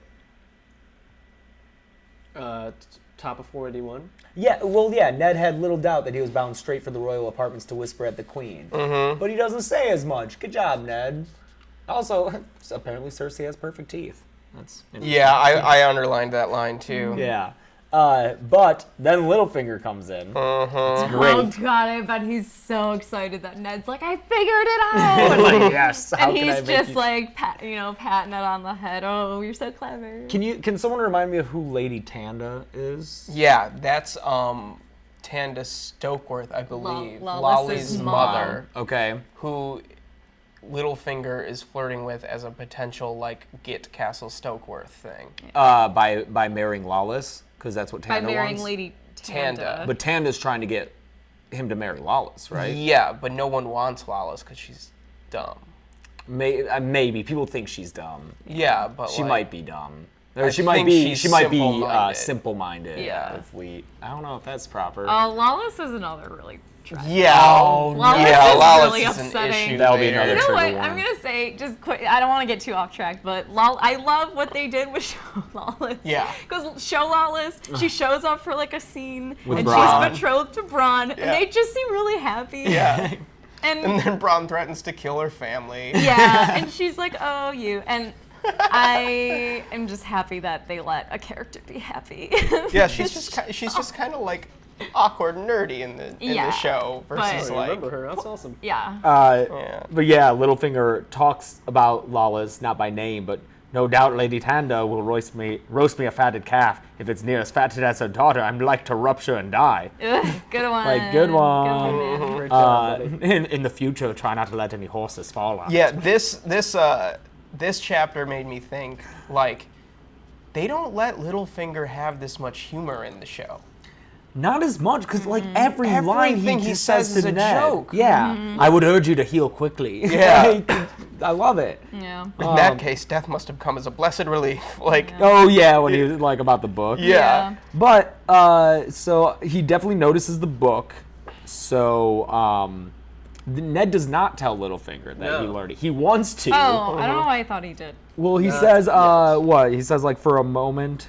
Where is it? Oh yeah, he says he was tempted. He was tempted to tell him, which like just even thinking of that is like Ned. Come Yeah, on. like, At least come on, he man. decides not to. Yeah. Yeah. But do you think Littlefinger sees this book and puts it together? He's a smart Yeah. guy. Sure, dude. This Yeah. whole He chapter. probably already knows. He to- knows Ned knows. Yes. Yeah, Yeah. yeah. He probably already knew before. This, sure. This chapter to me with Ned limping around like he's injured and he says like he's in so much pain. I think Littlefinger knows he knows. Cersei just straight up is like, yeah, I'm fucking Jaime and they're my kids because they know Ned's done for. Like I think Yeah. he's like a wounded animal We- and they're kind of just surrounding him and like waiting to take him out. you George know? even underlines that with lines like "Time was perilously short." Yeah, that's You why know. I think someone asked like, why did Cersei just straight up tell the truth? I think Yeah, just because like she's caught. She needs to tell someone. She wants to tell people. I think yeah, I think she's just like she knows she's safe. she knows she's gonna win. Yeah. But still, here's Ned thinking Varys was worse.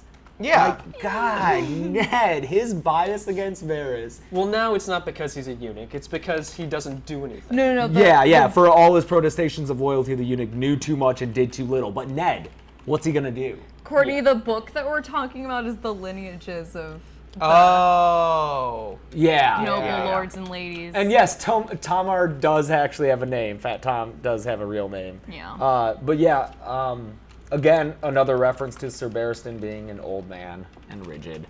Poor Sir Barristan. Yeah. Yeah. We also get, just spelling it out, middle of 44. Perhaps Ned should not have been so quick to send away half of his guard and all his best swords among them. Probably not. Yeah, probably not, Ned. But I do like that once Littlefinger leaves and Ned he's like sitting there thinking about stuff, and then we really see him work out why he tells Cersei. Because he thinks through the whole thing. the whole thing, because I'm sure that wasn't his first idea to go tell Cersei. But the more he thinks about it, he's more like, I saw what happened to the Targaryen kids. That was horrible. I don't want that to happen again. I know Robert. I know he'll take this as such a slight that he will murder those kids. And if I let that happen, I'll have been complicit. Complicit to that act. And so that's why he feels, due to his honor and duty and just being Ned Stark, that this is the only option. I don't understand why Ned wasn't like, I'm just gonna wait till Robert gets back. That, been to there tell so Cersei? long. Yeah. It's time enough for a Raven to go to King's Landing. Yeah. And He has go to been Casterly waiting. Rock and then come back. I don't think he expects the response. I And- think he legitimately thinks that Cersei will run. Leave. And maybe he thinks that once Robert gets back, it'll be too late. One of the Even first, if he talks to Cersei, Robert will be like, "Where's Cersei?"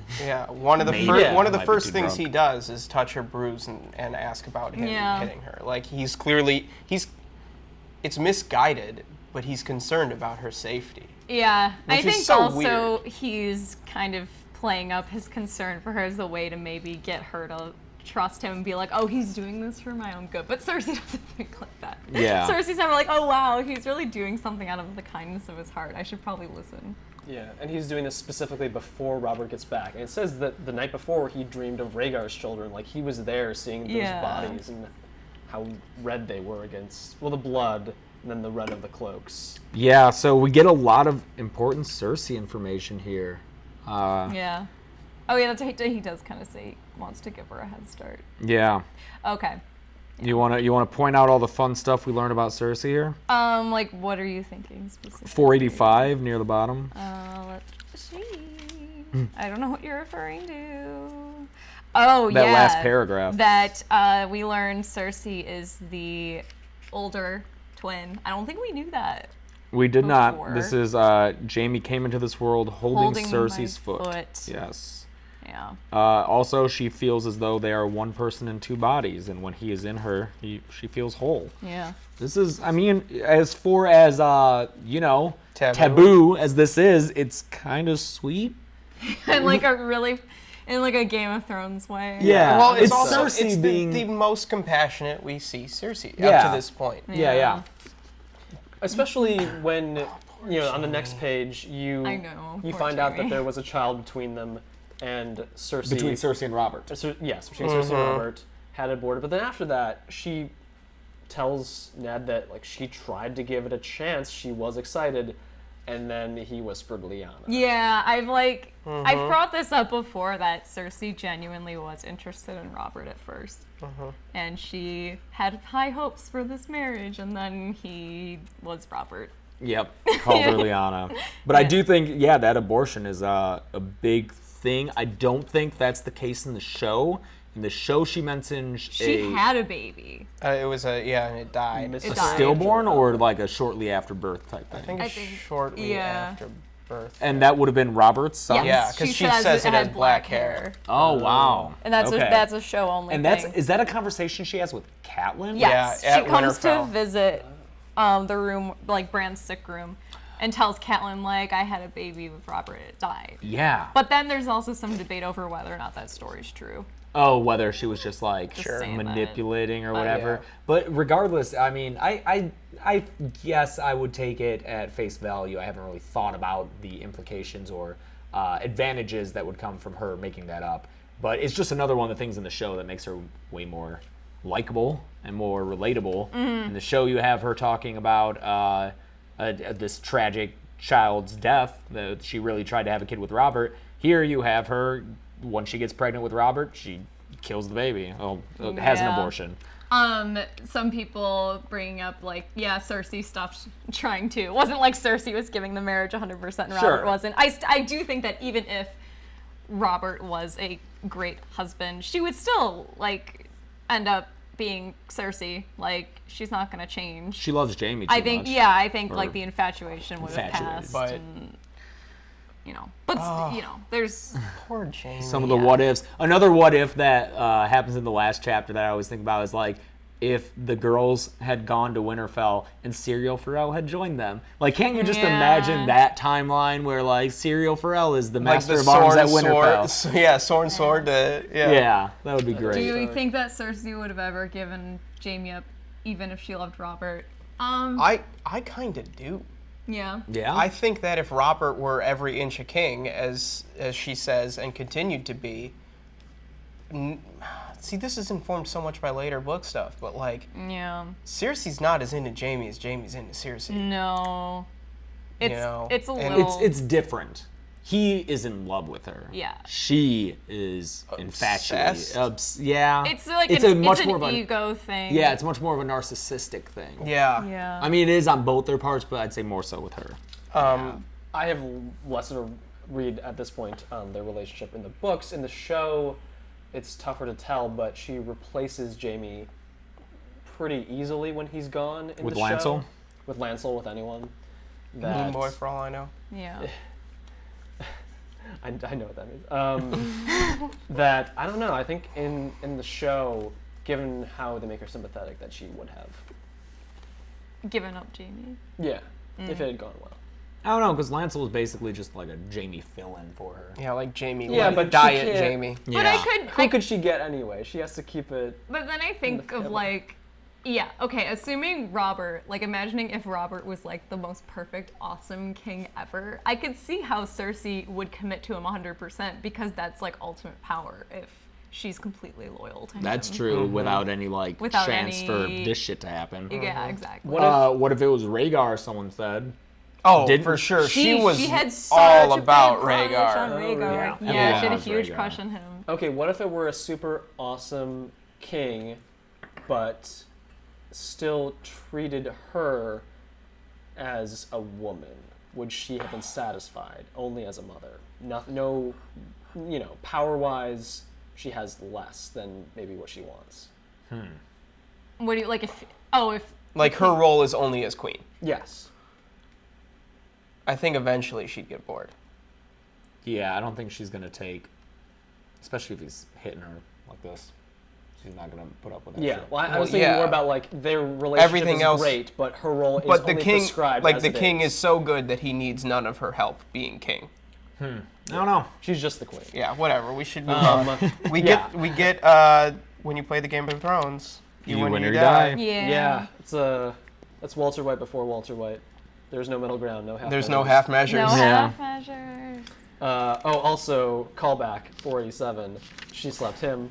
I shall wear that as a badge of honor. Yeah. Ned pulling out Again, sense Damn of it, that's humor. Ned. Ned's sense of humor. Yeah. Even at this moment. Yeah, that's right after she tries to. I mean, she's putting her hand on his thigh, like real high up there.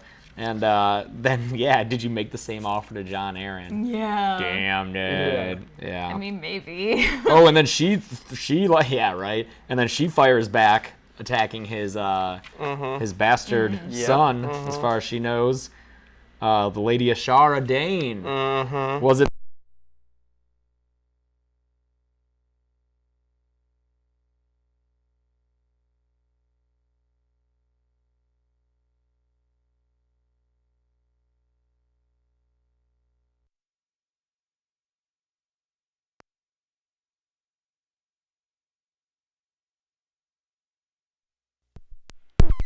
There we go. Sorry, guys. Weird. Careful there. Okay. Oh. You good? It's gonna go out again if we don't. What's wrong? The battery's died, Oh, really? so we gotta have. Sorry, guys. 1 second. What, this connection just doesn't work? Yeah. Taking this opportunity to blow my nose, because if you haven't seen the Advil, the Hall's Defense, I got a cold, guys. It's working There's also now. something not on mic, because I turned this off. I'll just. God damn it. talking. Yeah. Well, it's on. So she brings up It's gotta be held like right. She brings up Lyanna and Robert, and then she goes on to like, she rips on Ned about his bastard, Yeah. and is like, "Oh, who's the mom?" And like, if only she knew. It's also just like, you know, Lyanna's just the specter over everyone. Yeah. God damn it. Yeah. But no, Joel, have we heard of Ashara Dane before? I can't remember. We've heard of Sir Arthur Dane. For sure. Wait. I think we have. Have we? Well, we've heard. think we've we've heard heard of her. one name because Yeah, who did Robert say? there was wasn't the Ashara. rumor that went around the stables of Winterfell. Was that Ashara Dane? Oh, yeah. Was And that a afterwards shard? was What that- Yeah, Catelyn yeah. thinks about? Yeah. Some Okay. people are saying they're long. I just want to make sure, like, are we jumping around too much? I just want to make sure. Are you guys like- lost about this Ashara Dane thing that we're talking about? Because No, I think it was before. I don't know. I Okay. just want to make sure we're not. regarding that, Ashara Dane is the sister of Sir Arthur Dane, who was at Tower of Joy. You saw him in the show spinning those swords like a madman, like a Jedi, kinda. And is that gonna work? Yes. Okay. So Nobody touch anything. Ned, I think, mentions before that he returned the sword, Dawn, to the House Dane. And Starfall. To Starfall, where they're located. And he would have been returning it to Arthur Dane's sister, Ashara Dane, and that's when some people say the conception of Jon happened. This is the first mention I think we have of her suicide. Yes, Carla. Catelyn does think it's Ashara Dane. That's what she's heard through the grapevine. But yes, she threw herself into the sea, I'm told. Why was that? We don't really know, do we? We don't really Oh, know. you don't know. Yeah, hopefully we find that out sometime. We also get a. But then there's theories that she's still around. Yeah, those are some good theories. Yeah. What's up, bro? We also get a good line right before the titular quote from Cersei. Yes. From Ned. She's saying, "You could have been king. You were at King's Landing. You should have taken the throne. That was a huge mistake." And he says, "I've made more mistakes than you can possibly imagine." But that was not one of them. Like, he knows. I think he's referring to King's Landing, right? That he's been so bad at this, or do you think there are mistakes before this? I think his mistake is. I think the thing that haunts Ned more than anything is Lyanna, and allowing all of that to happen. I think Ned feels responsibility for everything, because I think he knows more than we'll ever find out, and that he feels personally responsible for never bringing those truths to light earlier. And I think that informs his decision on telling Cersei here, because keeping secrets has festered inside him so much that it's literally ruined his life. And what could he have known? Like Night of the Laughing Tree, that kind of thing? That's getting into like. yeah, I That's mean, gonna like get we're confusing. yeah, we Okay. can't go into that stuff. But I think Ned knows everything. Okay. I think he knows why. I think Ned Yeah. knows why Why? Lyanna Yeah. left. Okay. Also, he thought of blue roses. Yeah. Oh, did he really? Yeah, He did. Ned Stark thought of pale blue roses, and for a moment he wanted to weep. That's after she said that Robert whispered Lyanna. Oh. Pale blue roses. All right, are we ready to move on to our final chapter of this Yeah, reading? please. Danny. We got Okay, it. Daenerys 5. So, in Daenerys 5, some things happen. Yeah. Nobody really gives We a shit. start by Dany eating a heart, because this is a ritual that Spell Daenerys. happens. ERYS.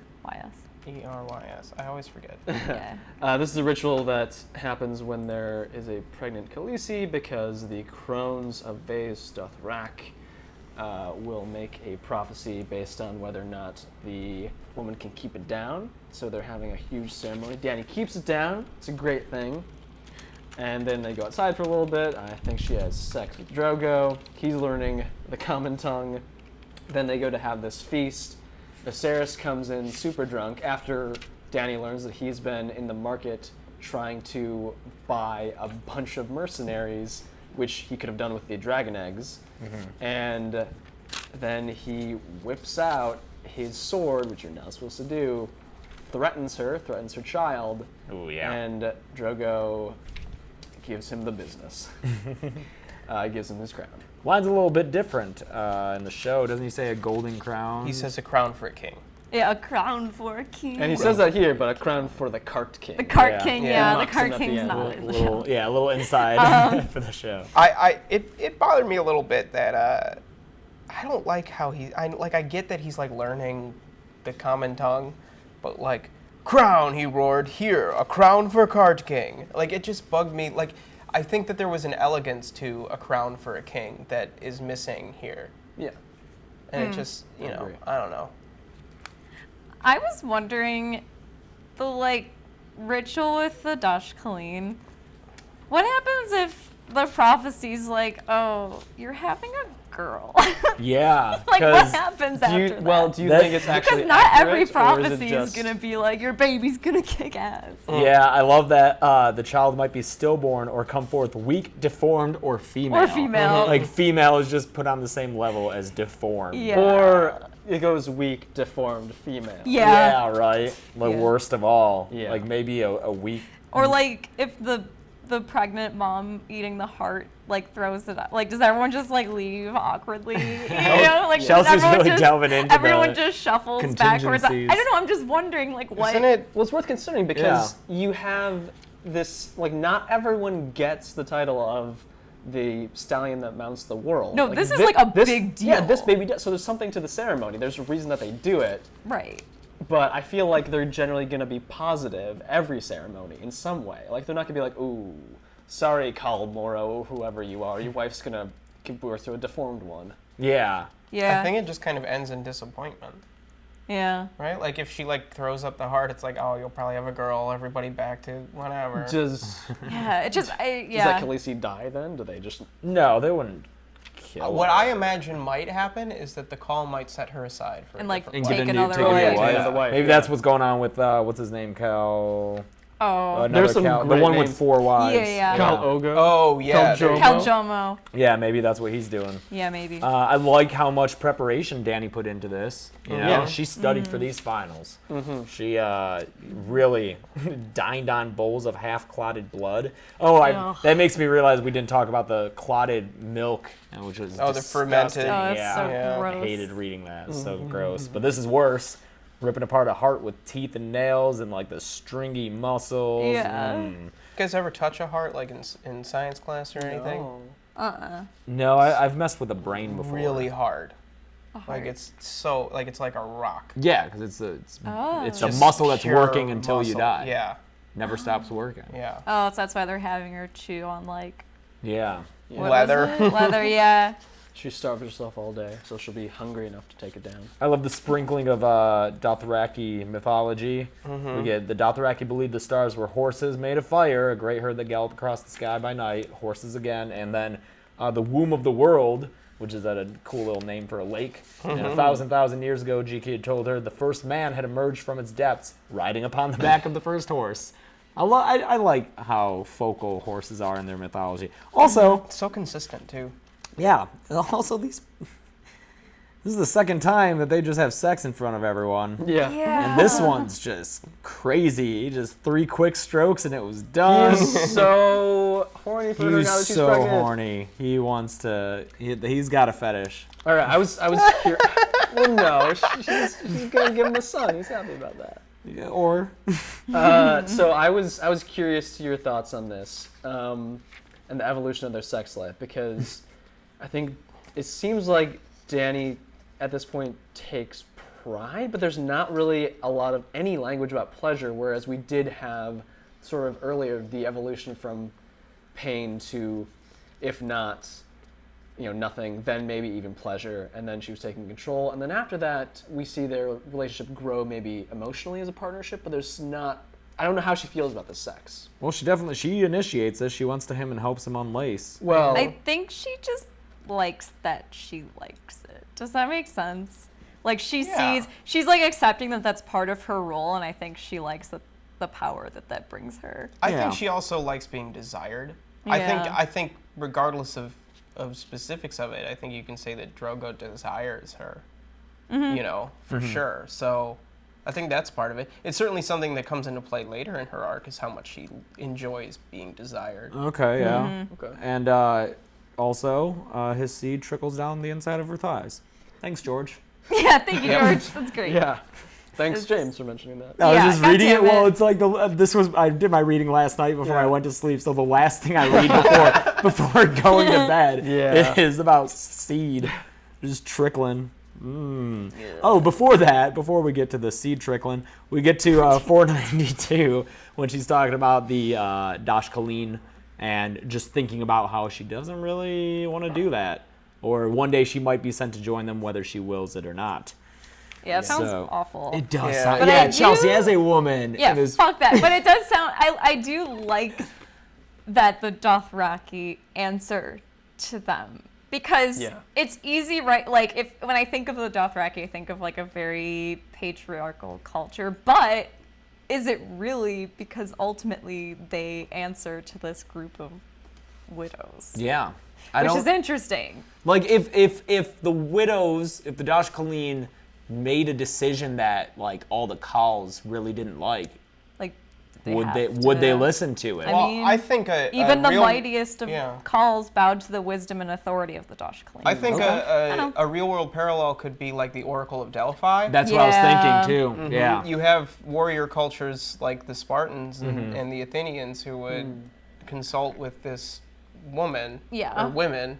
I mean, I don't remember which exactly, but it's was a something group. similar. It Was a group. it? Oh, maybe I'm wrong. I thought it was a group.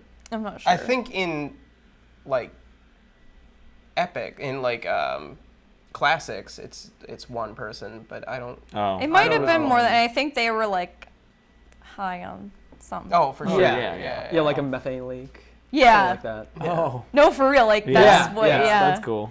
But yeah, something like that, and they would take their cues from that. I don't think there would be a revolt against the Dosh Khaleen.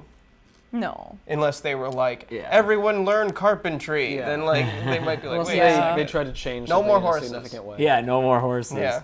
So after the seed trickles, they go Can I inside. say the- something before the damn siege it. trickles? Yeah, please. The top of 493, I just like that, to my reading, you've got Drogo being like, hey, I want to sex you up, Daenerys. Oh, yeah. I like that. I like that. Daenerys. I like that Daenerys. spelling. I like that it's showing how much he's trying. Oh, this Yeah, is the he's stuff I trying. miss in the audiobooks. That's really funny. Oh, yeah, Yeah. Dad Aries. Like, Yeah. Daenerys. I have such complicated feelings about Danny and Drogo because I'm always like, oh, I miss them, and I think that they're cute, but then I'm like, no, but yeah, it's complicated. It is complicated. It's really a very complicated. complicated relationship. But I think that the way that it makes us feel is something that I think is good because it makes us kind of feel a little bit like how Dany does. I'm sure Dany's Yeah. very conflicted about Yeah. her feelings too, and Yeah. I think that the way that this relationship is written and the questions that it raises are important when writing a character like this. Yeah. Some people in the chat making a good point. Dosh Khaleen are the only women who are respected. They're only there because of who their husbands were, and they can't go anywhere for the rest of their lives. So. Yep, that's true. true. Yep. Yep, all true. Good points, That's guys. all very true. Respect up to a point. So in Yeah. the show, Viserys barges in on that heartbreaking, the heart-eating ceremony right after it's concluded, but it's in Dosh Khaleen, which I think is a In bigger, Vaes Dothrak? In Vaes Dothrak, which is it's all Vaes Dothrak. Yeah. But Oh, it's with the It's Dosh within the Khaleen. Dosh Oh, it's Khaleen. the same. and it's Yeah. the same setting, and so Yeah. I think that's a bigger affront in the show. But here, it's they have to go have that seed trickle, and then they go to a party in a tent. with The reception. The reception, yeah. And that's when this all happens. Oh my god. Oh man. Yeah, so I think it's.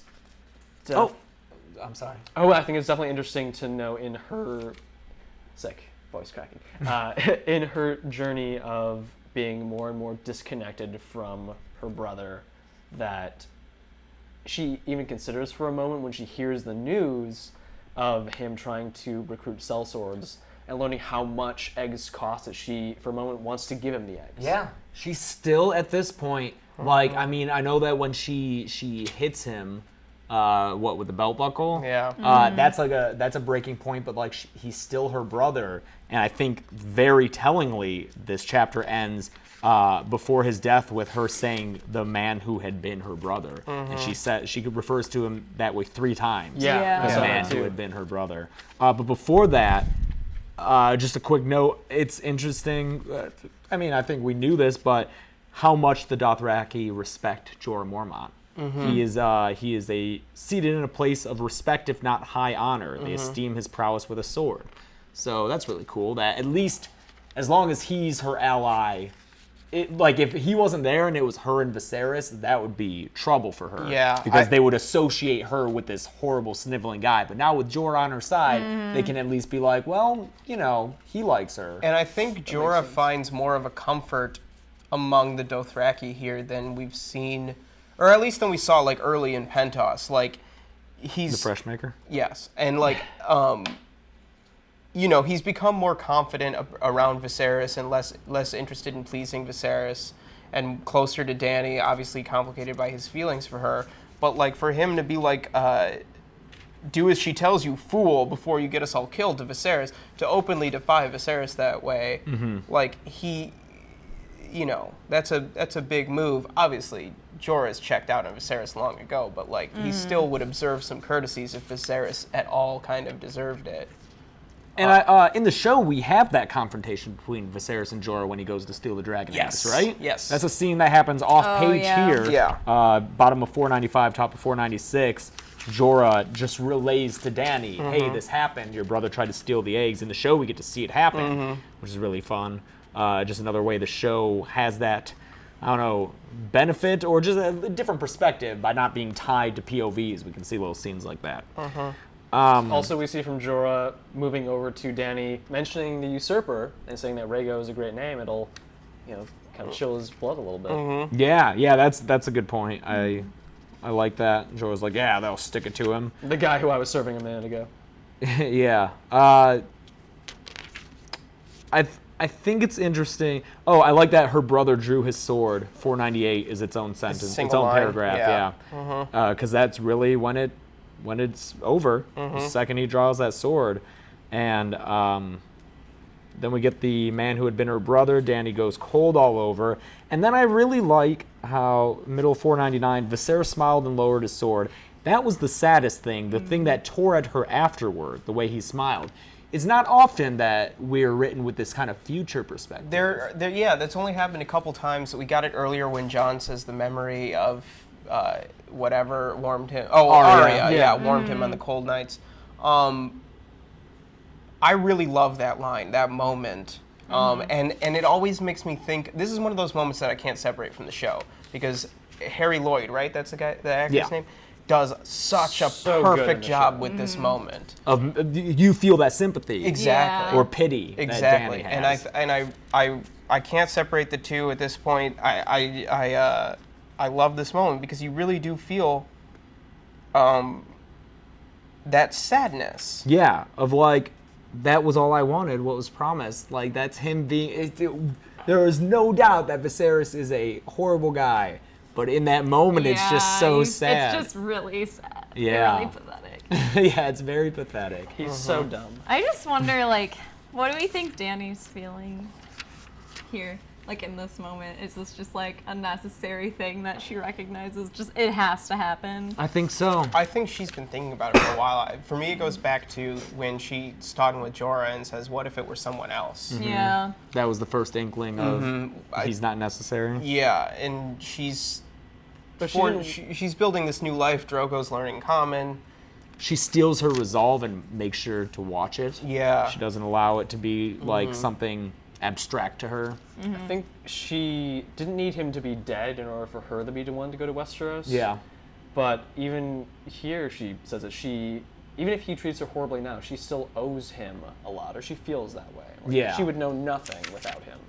Yeah, so she probably feels that guilt. Yeah. Oh. But I think when she sees how far off the reservation he's gone, then it becomes he's not her brother anymore. He is Viserys, but not the dragon, He's not a her brother. liability. He was no dragon. Final thoughts? Yeah, let's wrap this up. And yeah, any other thoughts about Dany? Yeah, it's going to be interesting to see now that she's cut ties, what happens. Next week's assignment. Yeah, I know. Let's do questions first. Okay, real quick, guys. Yeah, real 'cause quick. we Any ran quick over. questions? We had things to I have a say. question for you guys. Can we... Us guys or them guys? Them guys, them people, sorry to make it gendered, would you be willing to read a little bit more, just to... Did you turn your mic down? Thanks, man. Very considerate of you.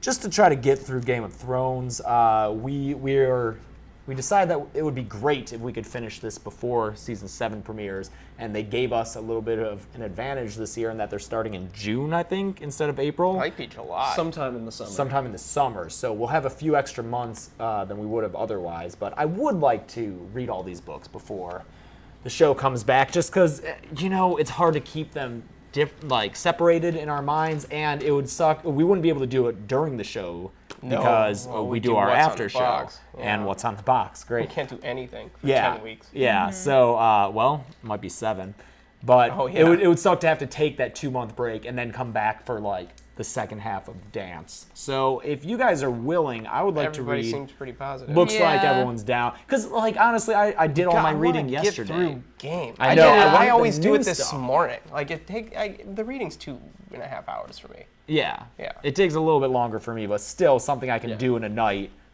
If we up it a little, I'll just spread it out throughout some days. So how about we read in the mass market paperback from 500 to 594, almost 100 pages, and that will get us to Daenerys. What's this? Daenerys 6. Oh, really? The next Daenerys chapter, and it's the wine cellar and the poison plot and how that's interesting. resolved Through And- Daenerys 6. through Daenerys 6. So Oh, for some reason I thought that had already happened.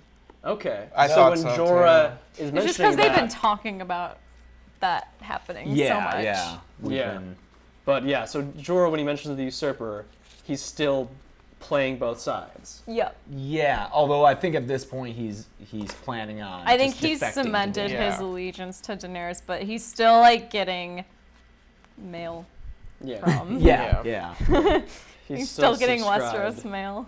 yeah. Someone said 100 pages max. That's how I feel. So this is 94 pages, Yeah. right up, And bumping right up to 13. I it. think to that's Danny 6. fine. I'm worried that the book club that Sunday is going to be really long. That's the only thing I'm concerned so we might about. have to kind of. But there's so much good stuff. I know. Yeah, we might have to just police ourselves a little more as far Set a as timer. Getting sidetracked. Yeah. So here's our next week's reading. It is in very deformed text. There you go, you fixed it. Next week's reading is Eddard 13 to Dany 6. Again, the wine cellar poison plot. We'll read through that. That'll be a lot of fun. And A couple of quick cues. any cues for us to A?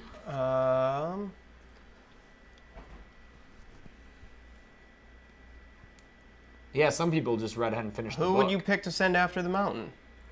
Ooh. Probably Loras. You would send Loras? I think Varys makes a good point. You should make friends of House Tyrell if you're going against the Lannisters. Yeah. Mm-hmm. I think mean, Loras is a good choice. Obviously, hindsight benefits from that decision. Yeah, If I were Ned in that position, If you were Ned, but if you were you. that's what I mean though. Not knowing that how important the Tyrells are to defeating the Lannisters,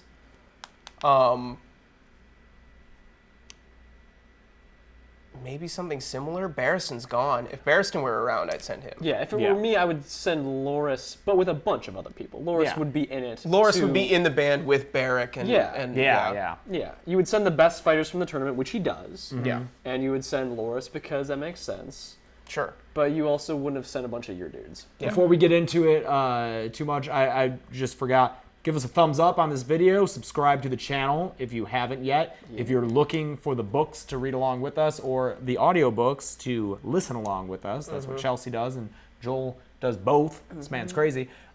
Links to how to acquire those things are in the description of the video, and they give us little kickbacks, just little ones, no cost difference to you, and you get a free audiobook if you sign up with Audible using our code. So At this point, maybe get Clash. yeah, because we're almost Yeah. done with games. So Excited to get into Clash. Clash is good Clash stuff. yeah. I'm excited for Clash. Wasn't there another thing? Patreon. We have a Patreon. You can make a please. monthly donation as low as $1 a month, and it goes to help us Make all of this. make stuff. Did you watch Clue? Clue was because of Patreon.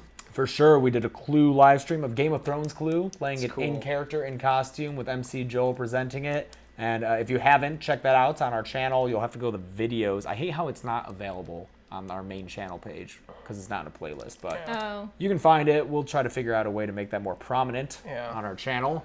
We're also all over on social media at Practical Folks on everywhere. We're always talking about book club on Twitter at Practical Folks, and we have a subreddit devoted to us mostly for discussing this.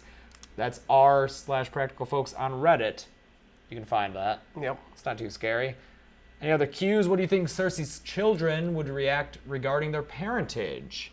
We get a little bit of it in the show. Yeah. How do you think Joffrey would react? Joffrey, I think, would be furious. Yeah, because he wouldn't be he's not royal the rightful blood. king. Yeah. And it's disgusting. I think he would take that. Yeah. I think that's the bigger issue. Like, there are hints of it in the show, right, where he's heard that rumor. Yeah, nasty rumors. He is not happy. He doesn't like it. Like, he doesn't take the Marcella approach to it, thinking it's beautiful. Yeah, which is, I thought that scene was stupid. Marcella? Oh, really? Oh, I liked it. I do think it's stupid. I guess I can talk about that too. But we learn that Joffrey's always trying to please Robert.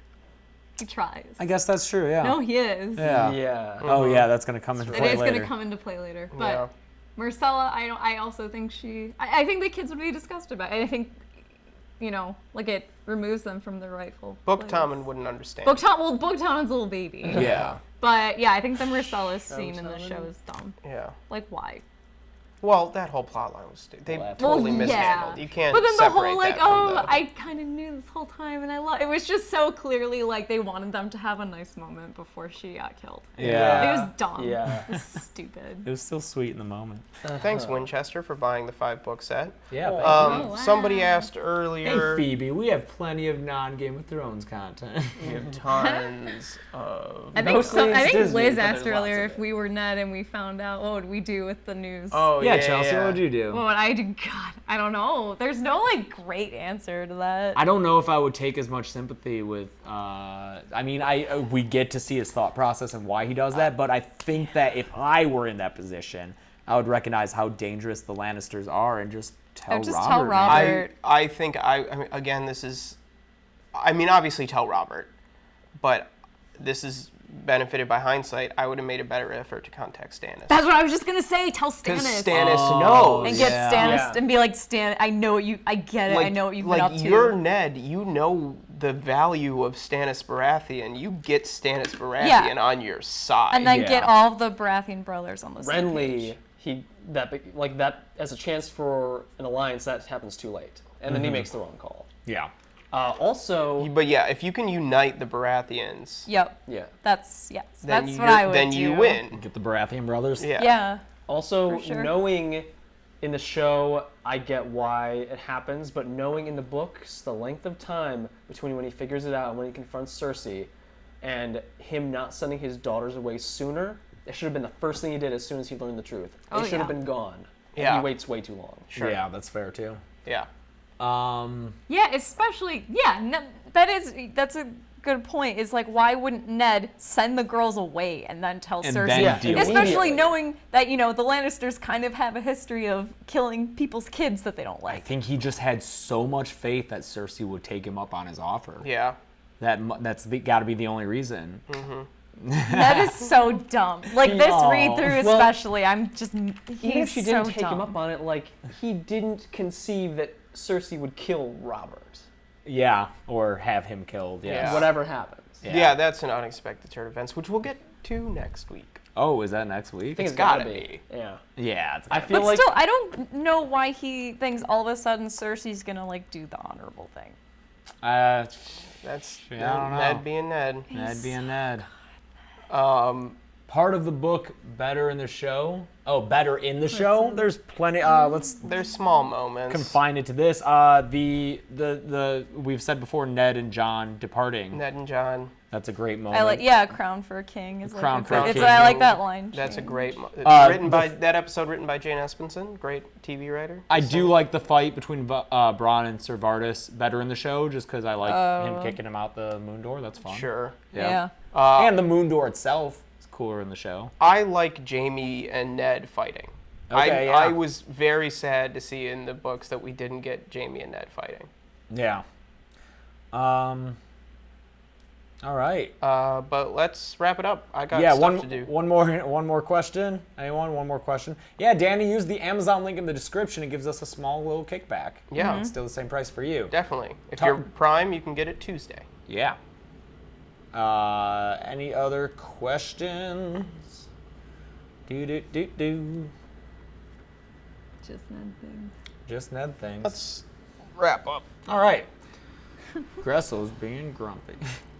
Gressel's being Sunday night, got shit to do. Yeah. All right, guys.